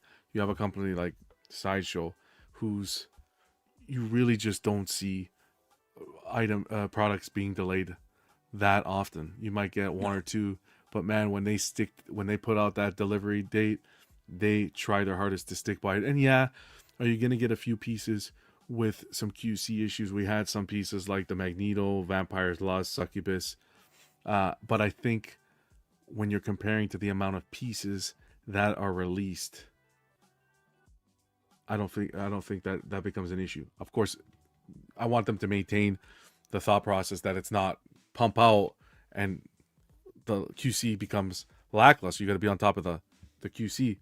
But I just think I think the total amount of releases and them sticking to the deadline offsets those issues in QC. And not only that, but the fact that your purchase is almost bulletproof when it comes to their customer service, right? If even to your point, where if a product doesn't have a replacement, your refund is there. Right. End of story. If there's an issue with the item, we talked about it on one of the shows. You actually mentioned it. I didn't even hear about it, but I thought it was cool. Them dipping their toes with that collaboration with the Court of the Dead and Mineworks, where it's kind of like you're getting the piece and you're painting it yourself.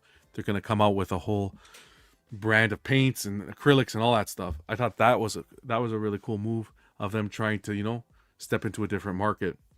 The one thing this year that I thought kind of set people apart and what was that VIP Frankenstein. That seemed to cause a little bit of a kerfuffle.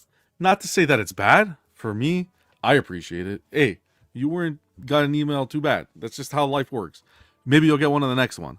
But maybe change it to where, as opposed to you have to get chosen, they'll put that 20 out in the market and then it becomes a piranha tank where it's first come, first serve. I think that would have been a better approach.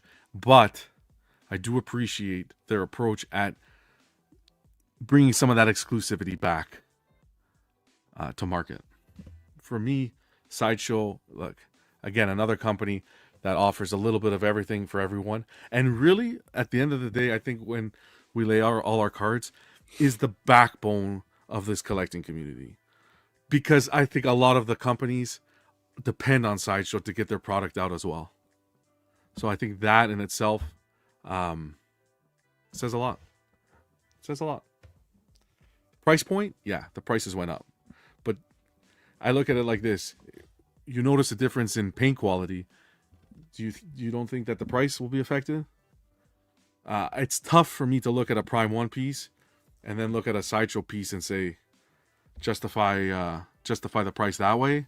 Mm-hmm. But I think each piece, I think each release, it's different. It's a different type of release, right? Sideshow is offering something that Prime 1 might not be. Prime 1's not touching Star Wars, so Sideshow knows what they can charge for that Star Wars piece, that Luke piece. Because who's doing another Luke piece that way? And if you want it, you buy it.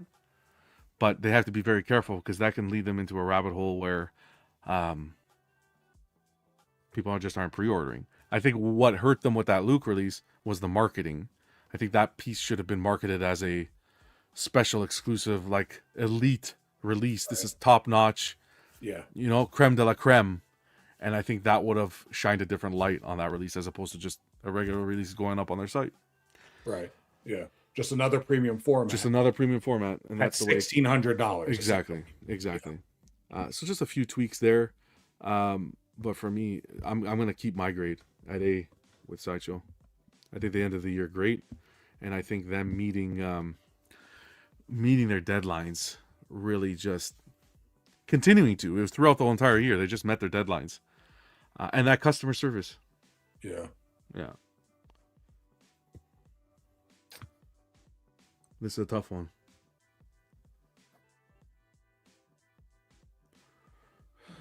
I'm going to maintain.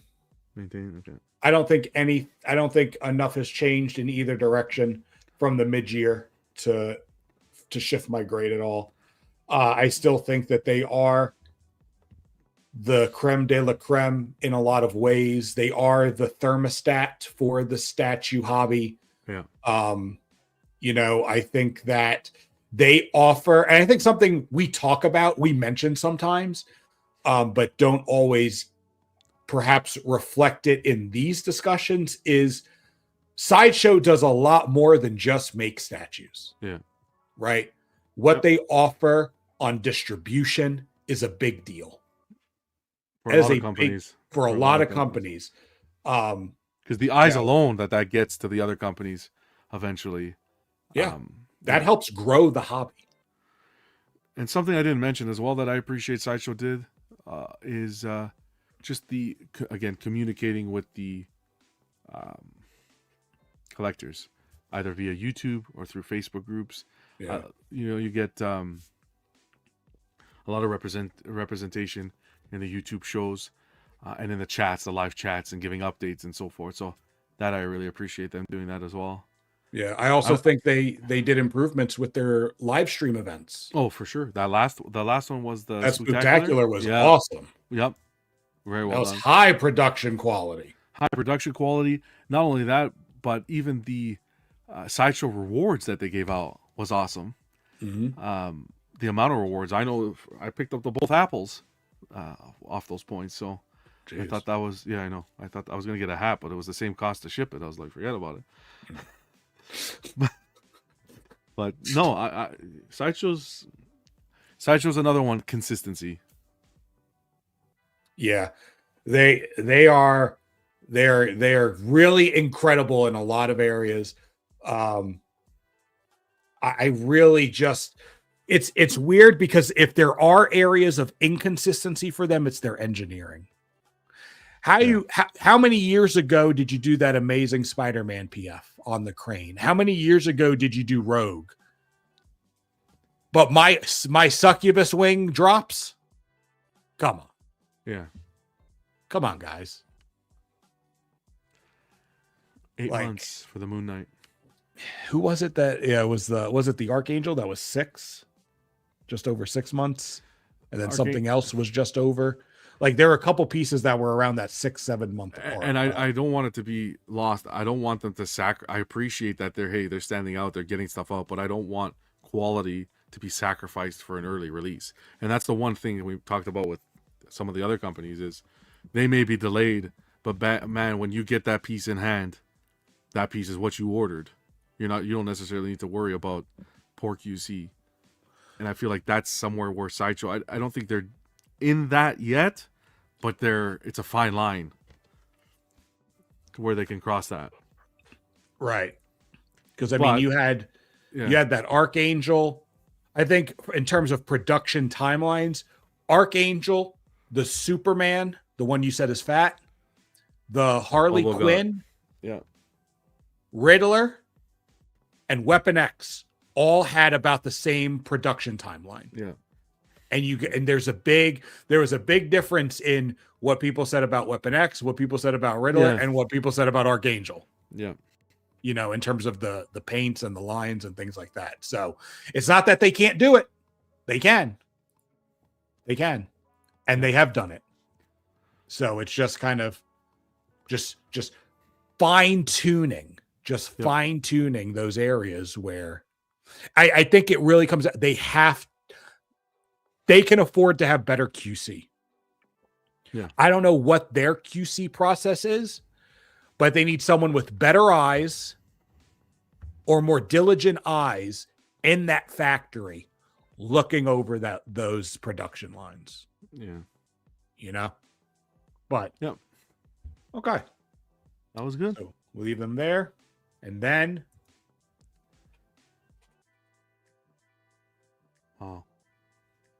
another year, huh? Another report card.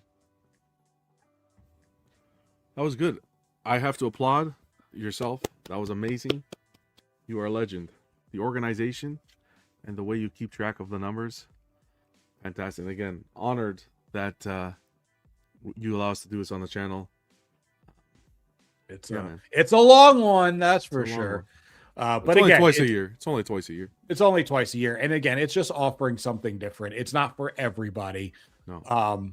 But if you want to know something a little different and see things from the other side, more of the business side, more of the numbers, this is a place to do it. But the report cards are also fun because you're still getting kind of some of that the typical discussion point, right? We're still talking about the companies and we're reflecting on the year.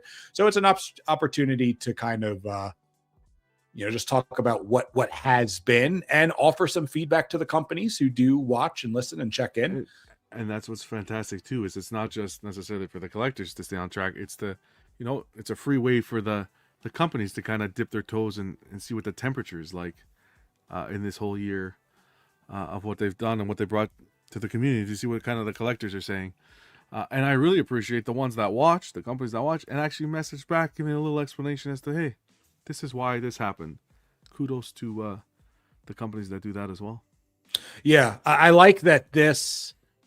I think of something that I don't recognize as much as I like that this can show the companies that we know. Yeah, like this is not information that only they have. Like so someone's keeping track of things. Well, you got to teach some people, because I don't know, man. There might be a hit out for need to put Vega in witness protection. Well, you know, You're gonna bring you out those can't- deficit scores. Fuck. Oh, yo, those deficit scores are going to be something. Yeah. People are not going to like that at some point 100%. in time. But that's going to end up being my favorite statistic to share. For sure. So, well, this was fun. Thank you again for everything that you did, putting this together. Thank you to everyone who's tuning in. Thank you to the companies who are watching and will take the feedback in a positive manner. And again, thank you. I'm going to say thank you again to the companies for all they did this year for collectors, putting out the pieces we love and keeping the hobby going. It's obviously not easy, but we got to keep this hobby chugging along, man. This can't go anywhere. This is like a second life, this hobby. I'm telling you, Jesus, the amount of time that we put into this, holy man. The amount of time I put into just checking all of my bank accounts. Jesus. So we'll see what happens in the mid-year of 2026. We'll be back with you guys. And that's it. Vega, I can't thank you enough. It's been an absolute pleasure. Yep. Gotta finish up the initial award voting now. That's the next big thing. Now that we got this out there, the last category is going to be Statue Company of the Year. I'm going to put that up tomorrow morning. I currently have what's your Statue of the Year vote. So go in and vote there at the Everyday Collector on Facebook. But yeah, see who's going to win. Yep. Exciting times. We got Anthony in here from Sideshow himself. What's going on, Anthony? Good to see you, man. Speaking of that representation. Yeah, this is exactly it. Don't work too hard there. Yeah. Go to bed. Hopefully you're not the eyes checking the keys. No, excuse me, I'm kidding. Take it easy. We'll see you guys. We might do an unboxing on the channel tomorrow. So we'll see how everything goes. Just gonna finalize everything. We will see how it goes. But appreciate everyone tuning in. Love you guys. Stay safe. And most importantly for this episode, always remember, collect responsibly. We'll see you soon.